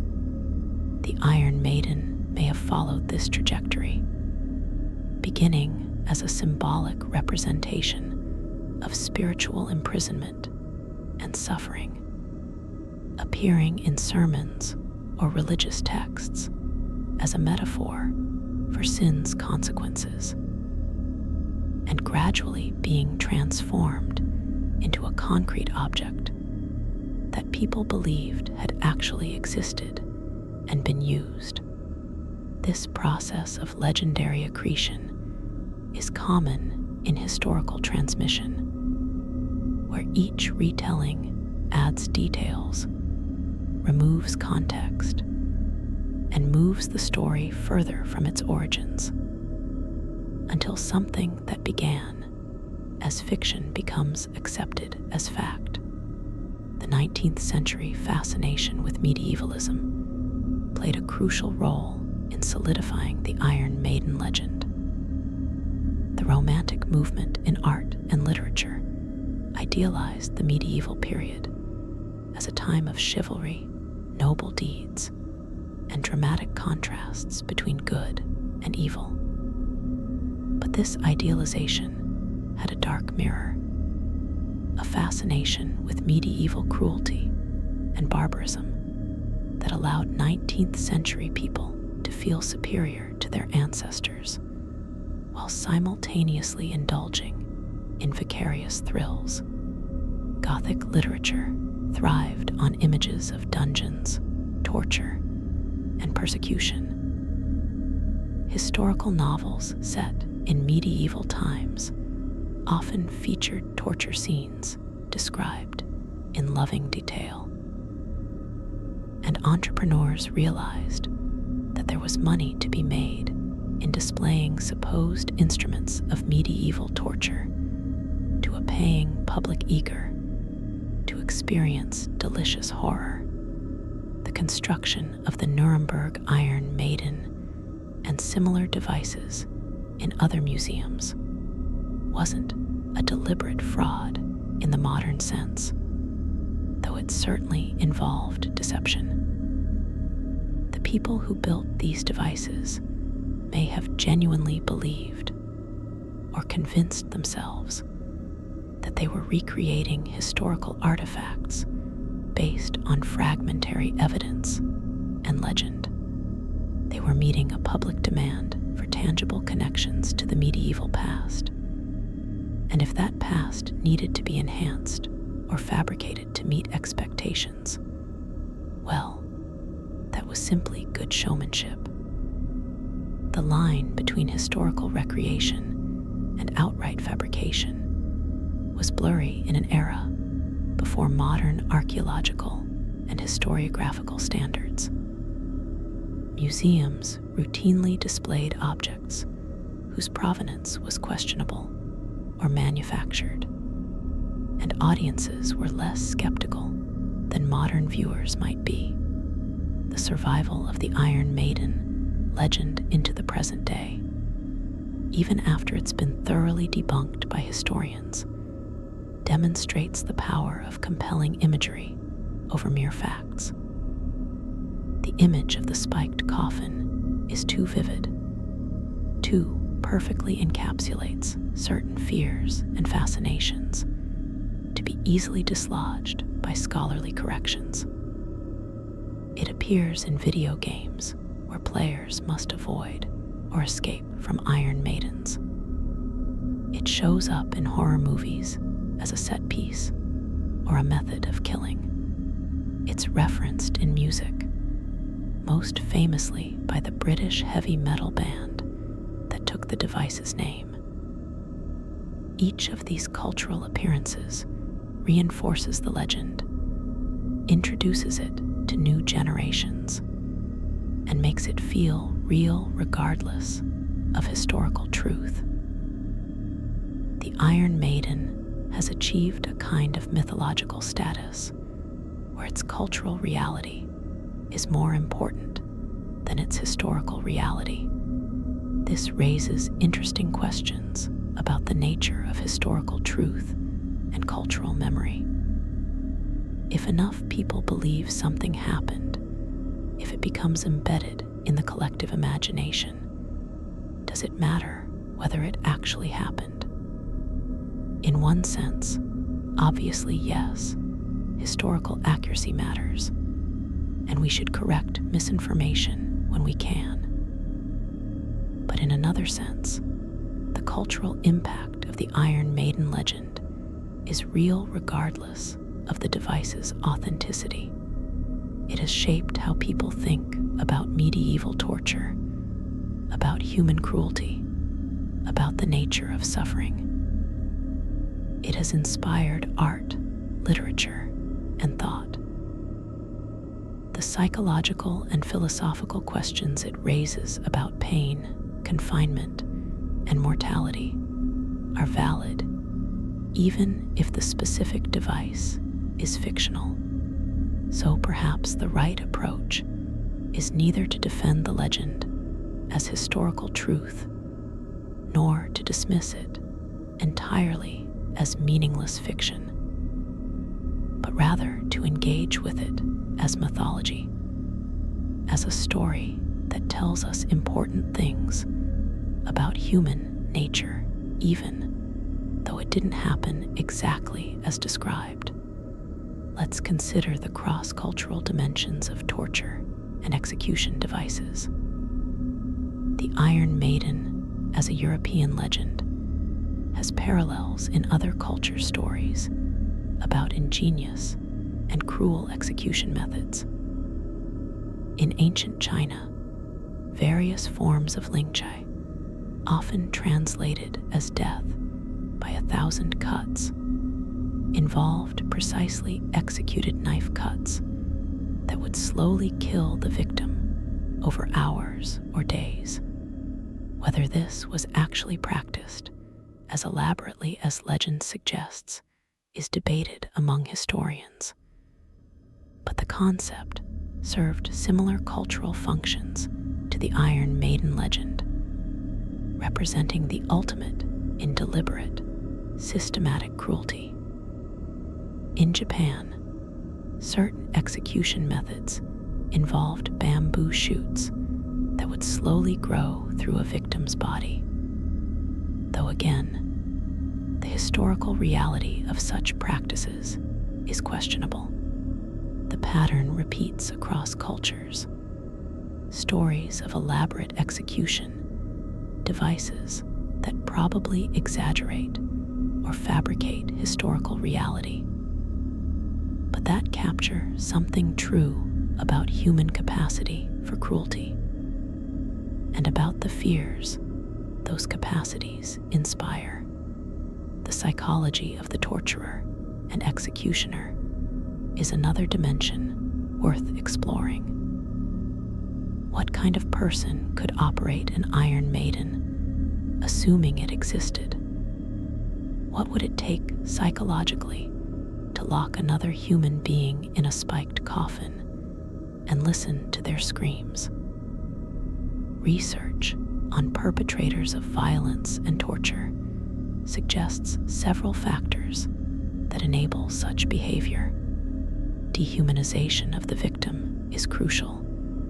If you can think of the person not as a fellow human, but as a criminal, a heretic, an enemy, something less than fully human, it becomes easier to inflict suffering.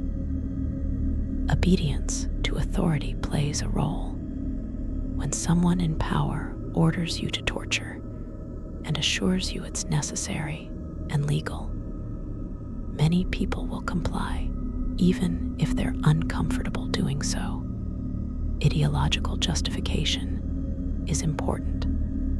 Believing that the torture serves a greater good, extracting information to save lives, punishing evil to uphold justice, makes the act feel morally acceptable.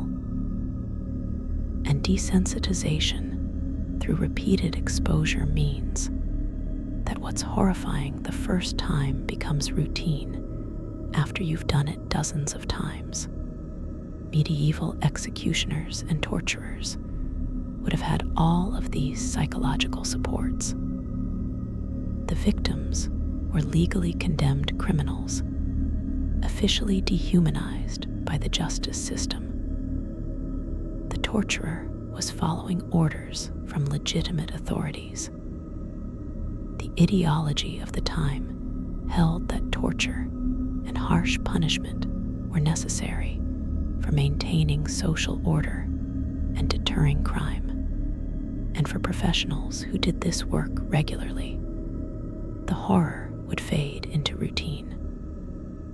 But we also know from historical accounts that many executioners struggled with their role, turning to alcohol, becoming social pariahs, or seeking religious absolution for the deaths they had caused. The psychological cost of inflicting suffering, even when legally and socially sanctioned, was significant.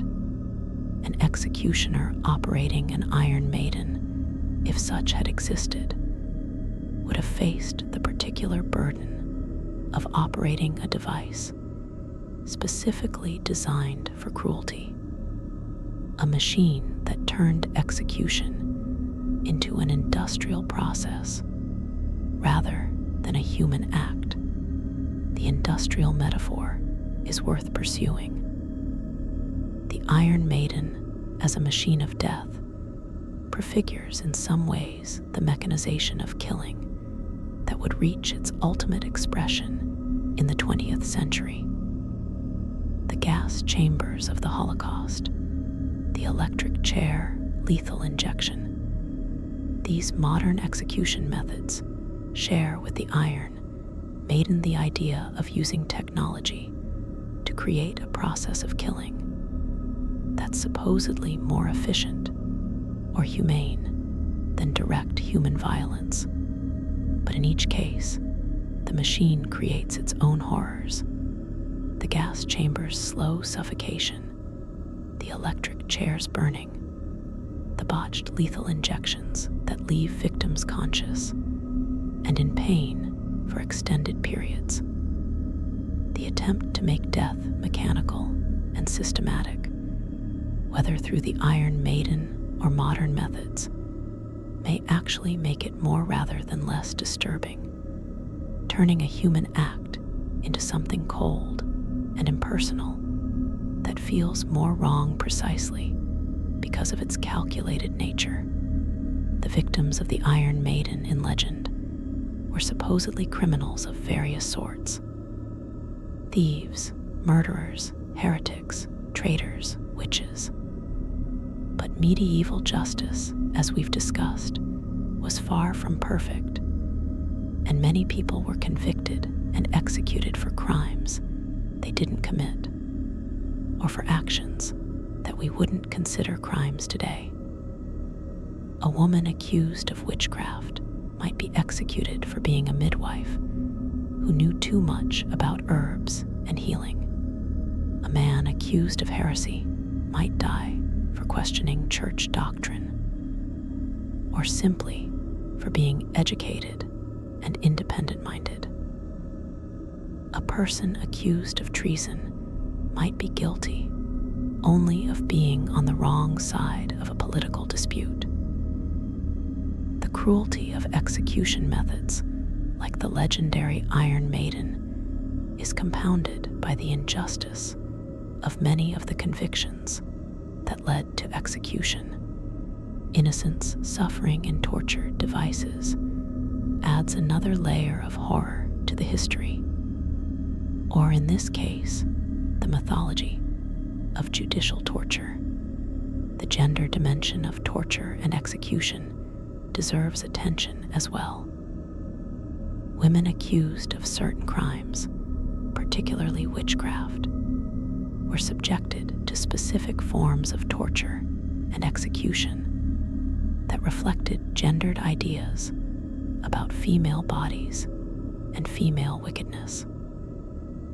The ducking stool, used for women accused of being scolds or witches, combined punishment with humiliation in ways specifically designed for women. Burning at the stake was used disproportionately for women, particularly for crimes like heresy and witchcraft that women were more likely to be accused of.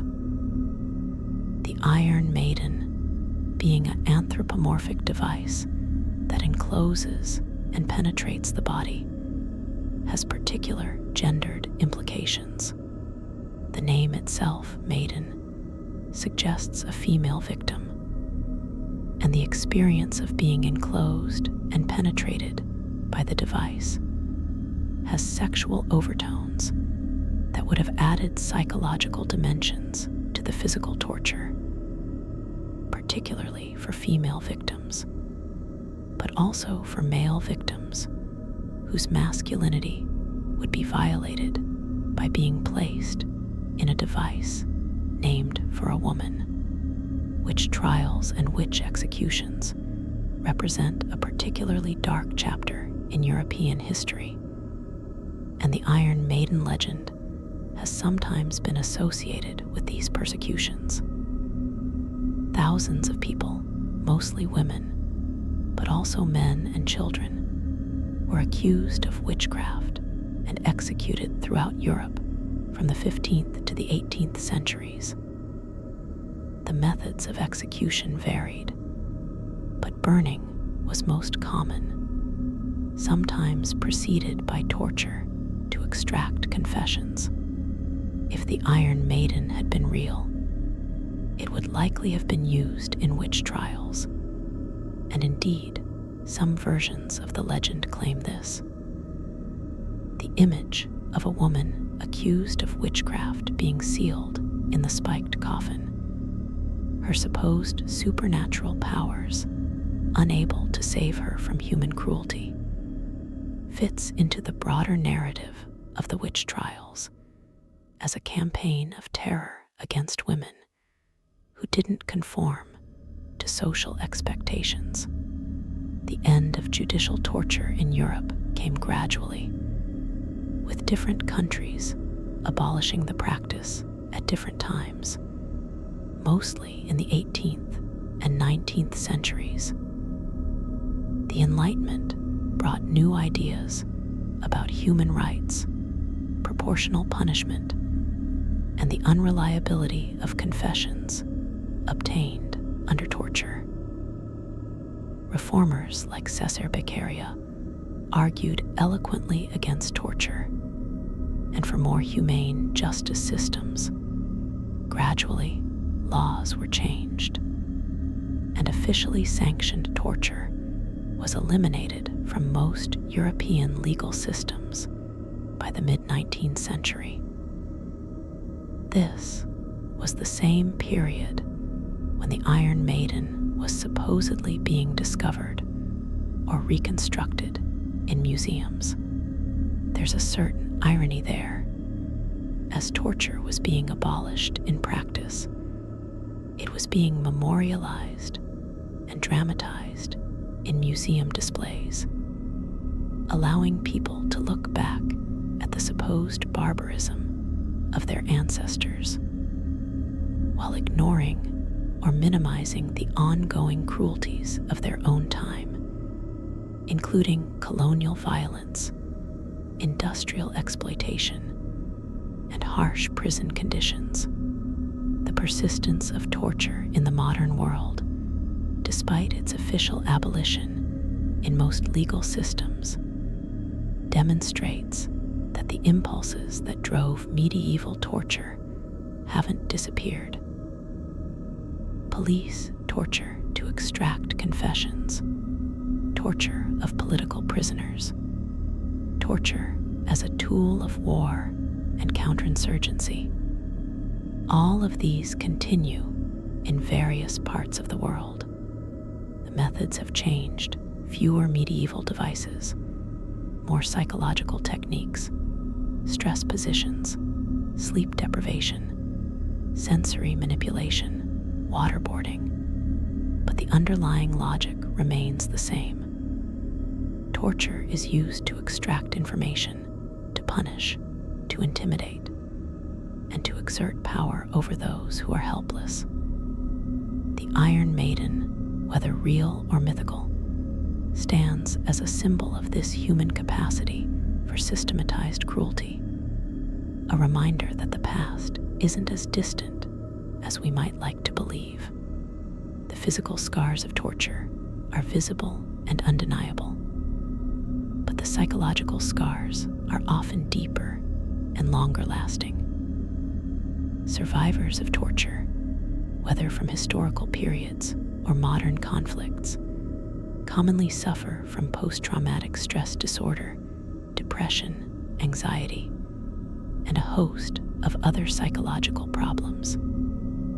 The experience of being completely powerless, of being at the mercy of someone who is deliberately causing you pain, fundamentally changes how you see the world and other people. Trust becomes difficult or impossible. The sense of safety that most people take for granted is permanently shattered. Survivors may struggle with intimate relationships, with anger and hypervigilance, with substance abuse as they try to self-medicate their symptoms. And they carry the memories of their torture, intrusive thoughts, and flashbacks that can be triggered by sensory cues or anniversaries, forcing them to relive the trauma over and over. If the Iron Maiden had been real, and someone had survived being placed in it, even briefly, the psychological scars would be profound. The memory of being enclosed in darkness, the sensation of spikes piercing flesh, the absolute helplessness and terror, these would haunt a survivor for the rest of their life. They would likely develop claustrophobia, being unable to tolerate enclosed spaces without panic. They would probably have issues with any sharp objects, flinching at the sight of knives or needles. The sound of metal scraping or hinges creaking might trigger flashbacks. And they would carry the knowledge that humans were capable of creating and using such a device, that cruelty could be so systematic and intentional, which would fundamentally alter their view of humanity and their place in the world. The memorialization of torture and execution raises complex ethical questions. Should we preserve and display historical instruments of torture? Do they serve an educational purpose, teaching people about the cruelty of the past and hopefully preventing its repetition? Or do they gratify unhealthy fascinations with violence and suffering? Museums that display torture devices walk a fine line between education and exploitation. The best ones provide extensive historical context, explain the social and legal systems that enabled torture, and make clear that these practices were condemned and abolished. But even with good educational framing, there's something potentially troubling about turning instruments of human suffering into tourist attractions. And in the case of devices like the Iron Maiden that are of questionable authenticity, museums face the additional ethical problem of potentially misleading visitors about historical reality.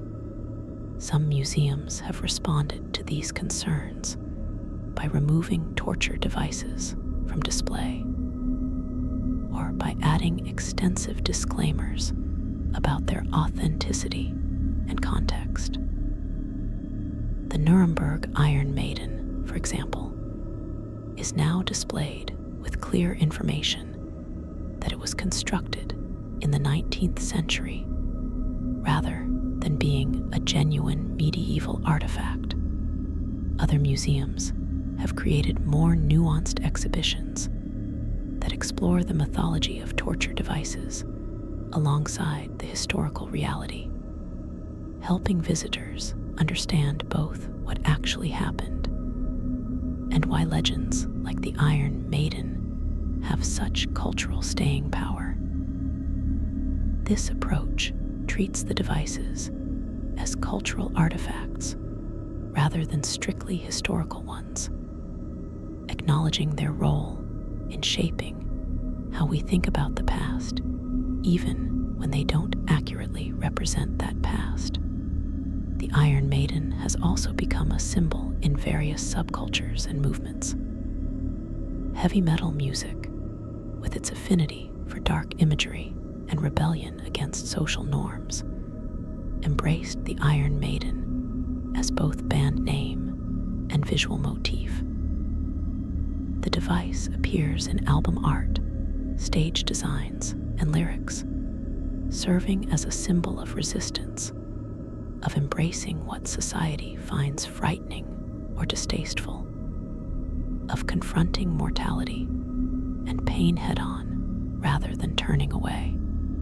In this context, the historical accuracy of the device is irrelevant.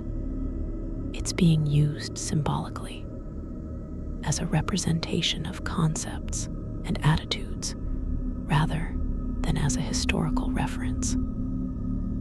This cultural appropriation of the Iron Maiden image demonstrates how symbols can take on lives of their own, independent of their origins. Gothic and horror fiction has similarly embraced the Iron Maiden as a stock image, a ready-made source of dread and visceral horror. Writers can invoke the device with just a few words, and readers will immediately understand the threat it represents. This efficiency of symbolism is powerful, but it also tends to flatten the complexity of historical reality into simple good versus evil narratives. The medieval period becomes a dark age of superstition and cruelty. The Iron Maiden becomes a stand-in for all the worst aspects of that era. And the nuanced reality of medieval life, which included not just cruelty, but also art, philosophy, technological innovation, and complex social relationships, gets lost. The Iron Maiden as symbol obscures the Iron Maiden as historical question, making it harder to think clearly about what actually happened in the past and why. Education about torture and human rights could potentially benefit from engaging honestly with the Iron Maiden legend, rather than simply dismissing it as fake and moving on. There's value in exploring why this particular myth has been so persistent, what it reveals about human fears and fascinations, and how it connects to very real historical practices of torture and execution. Students learning about the Iron Maiden could be encouraged to think critically about sources, to question how we know what we know about the past, to understand the difference between legend and documented history.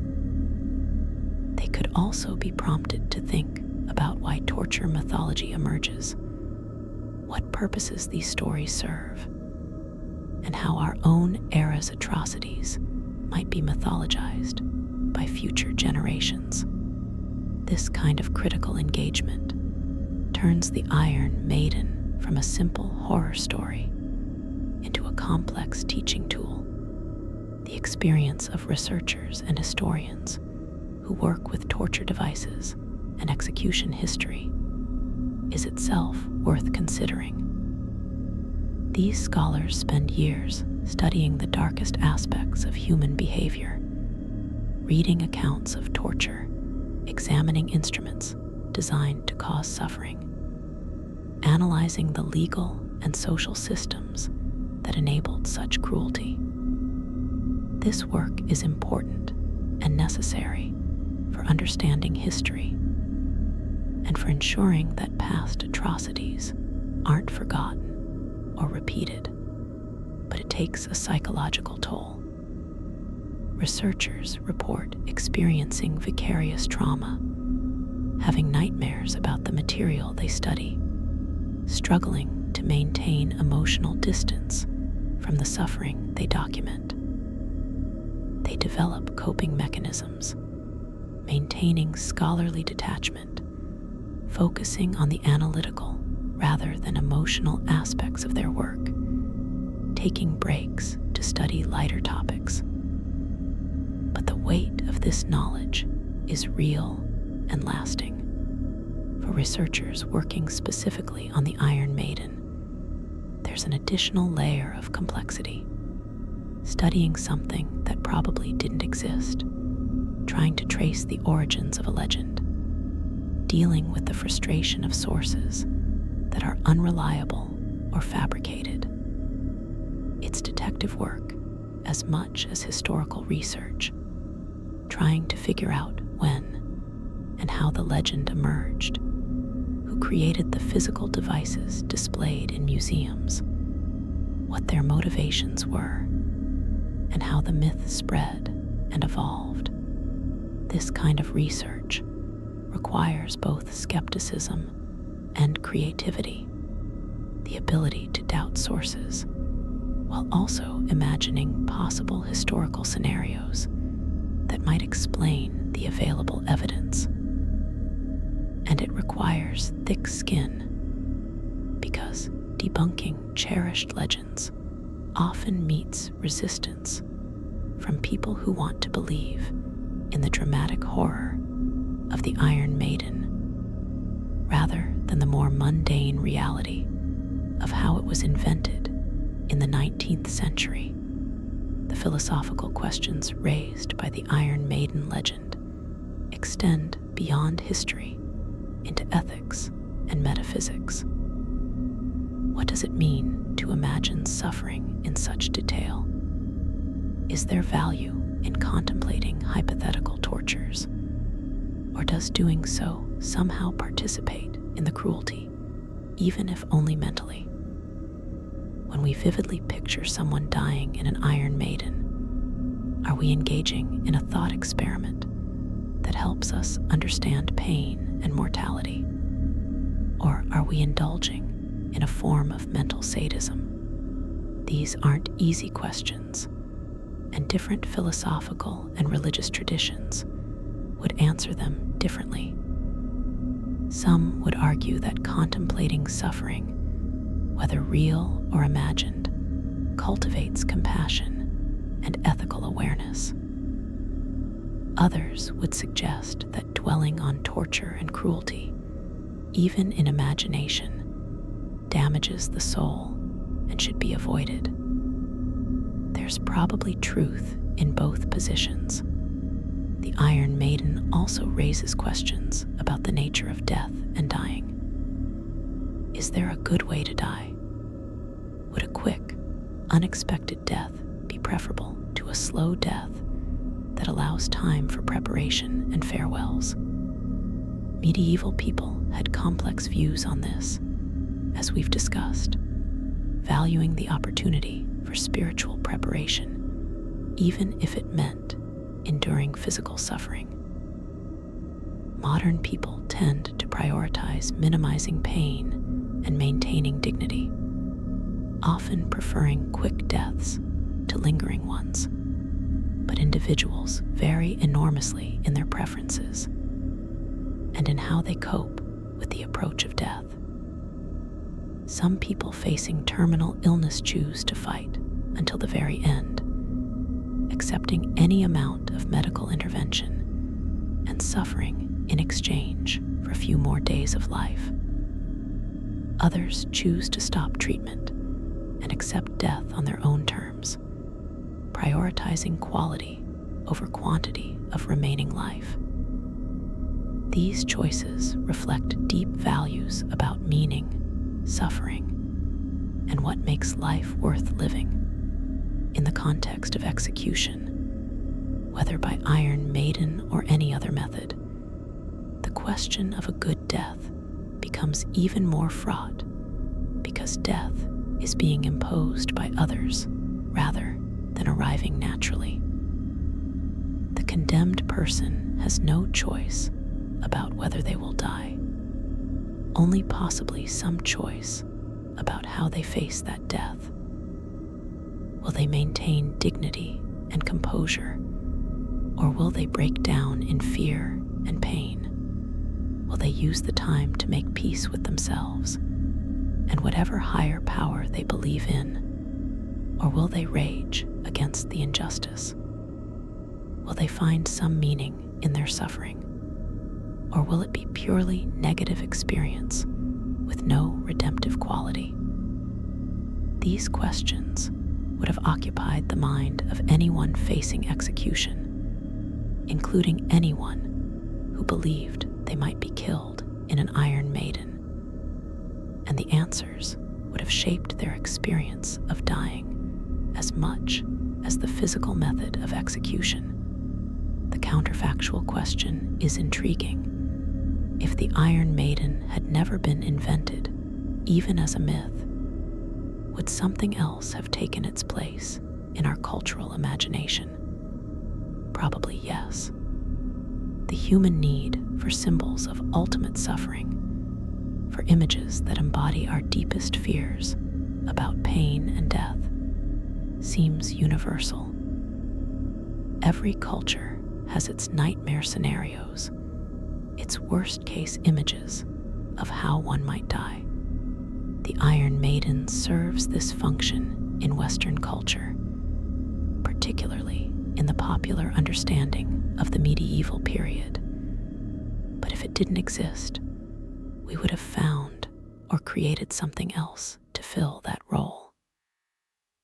Perhaps one of the real medieval torture devices would have captured the imagination as thoroughly. Or perhaps an entirely different myth would have emerged. The fact that we did get the Iron Maiden, with its specific imagery and associations, has shaped how we think about torture and medieval cruelty. But the underlying need for such a symbol would exist regardless. The question of closure brings us toward the end of this exploration. How do we conclude a discussion of something that probably never happened, but that has such powerful cultural reality? How do we honor the real victims of medieval torture and execution, whose suffering was very real even if the Iron Maiden itself was not? Perhaps the answer is to hold both truths simultaneously, to acknowledge that the Iron Maiden as a historical device is almost certainly a fabrication, while also recognizing that the experiences it represents, confinement, penetration, slow death, helplessness, were very real for countless people throughout history, even if the specific mechanism was different. The Iron Maiden legend points toward truths about human cruelty and suffering even while being itself historically untrue. As you drift toward sleep tonight, you might reflect on what the Iron Maiden legend tells us about ourselves, about our fascination with horror, about our need to distance ourselves from cruelty by projecting it onto the past, about our complex relationship with pain and death. The device itself, spiked coffin in torchlit dungeons, is probably a fantasy, but the fears it embodies are real. The impulse to create systems of suffering is real. The vulnerability of the individual before institutional power is real. And the capacity for humans to both inflict and endure extreme suffering is undeniably, tragically real. These truths persist regardless of whether any specific torture device is authentic. The dead of history, those who actually suffered torture and execution in medieval times, deserve to be remembered accurately rather than as props in exaggerated legends. But they also deserve to be remembered at all, which might not happen if we insist on limiting our attention only to fully documented cases. The Iron Maiden, even as myth, keeps alive a conversation about torture, about justice, about the treatment of prisoners and the condemned. It prompts us to ask questions about how we punish, how we kill, how we treat those who are powerless in our own society. If engaging with the legend leads to greater awareness of real historical cruelty and to better ethical thinking about punishment and human rights in the present, then perhaps the myth serves a purpose even while being historically false. The darkness of the Iron Maiden legend is not just in the image of the spiked coffin, but in what it reveals about human nature and human history. We are capable of tremendous cruelty, of creating systems and devices designed specifically to cause suffering. We are also capable of mythologizing that cruelty, of being simultaneously horrified and fascinated by it, of turning suffering into entertainment and spectacle. And we are capable of learning, of changing, of recognizing past wrongs and trying to do better. The fact that judicial torture has been largely abolished in the modern world, that we have international laws and human rights frameworks that condemn such practices, represents genuine progress, even if implementation is imperfect and ongoing abuses continue. So let the Iron Maiden stand as a symbol, not of historical fact, but of historical warning. Let it remind us that humans are capable of terrible things when we dehumanize others, when we prioritize abstract goals like security or ideological purity over individual suffering, when we create bureaucratic systems that allow cruelty to be administered systematically and impersonally. Let it remind us to question authority, to demand accountability, to insist on treating all people with dignity, even those accused or convicted of crimes. Let it remind us that the past was neither as simple as we might think nor as distant, that the same human capacities for both cruelty and compassion that existed then exist now, and that our choices shape whether we move toward justice or toward brutality. And as you close your eyes and let sleep come, know that you are safe, that the spiked coffin is not waiting for you, that the dungeon is not your destination. The Iron Maiden was probably never real, and even the real cruelties of the past are past, their victims long dead, their suffering ended. You can acknowledge that suffering, can hold it in your mind with respect and sadness without being overwhelmed by it. The darkness of history is real, but so is the light of progress, of compassion, of our growing understanding that every human life has value, and that suffering should be minimized rather than inflicted. Rest now, knowing that the nightmares of history, real and imagined, are behind us, and that our task is to ensure they stay there, that we never allow the cruelties of the past to become the realities of the future. Sleep well, dreamlessly if possible, safe in the knowledge that the Iron Maiden's embrace is one you will never feel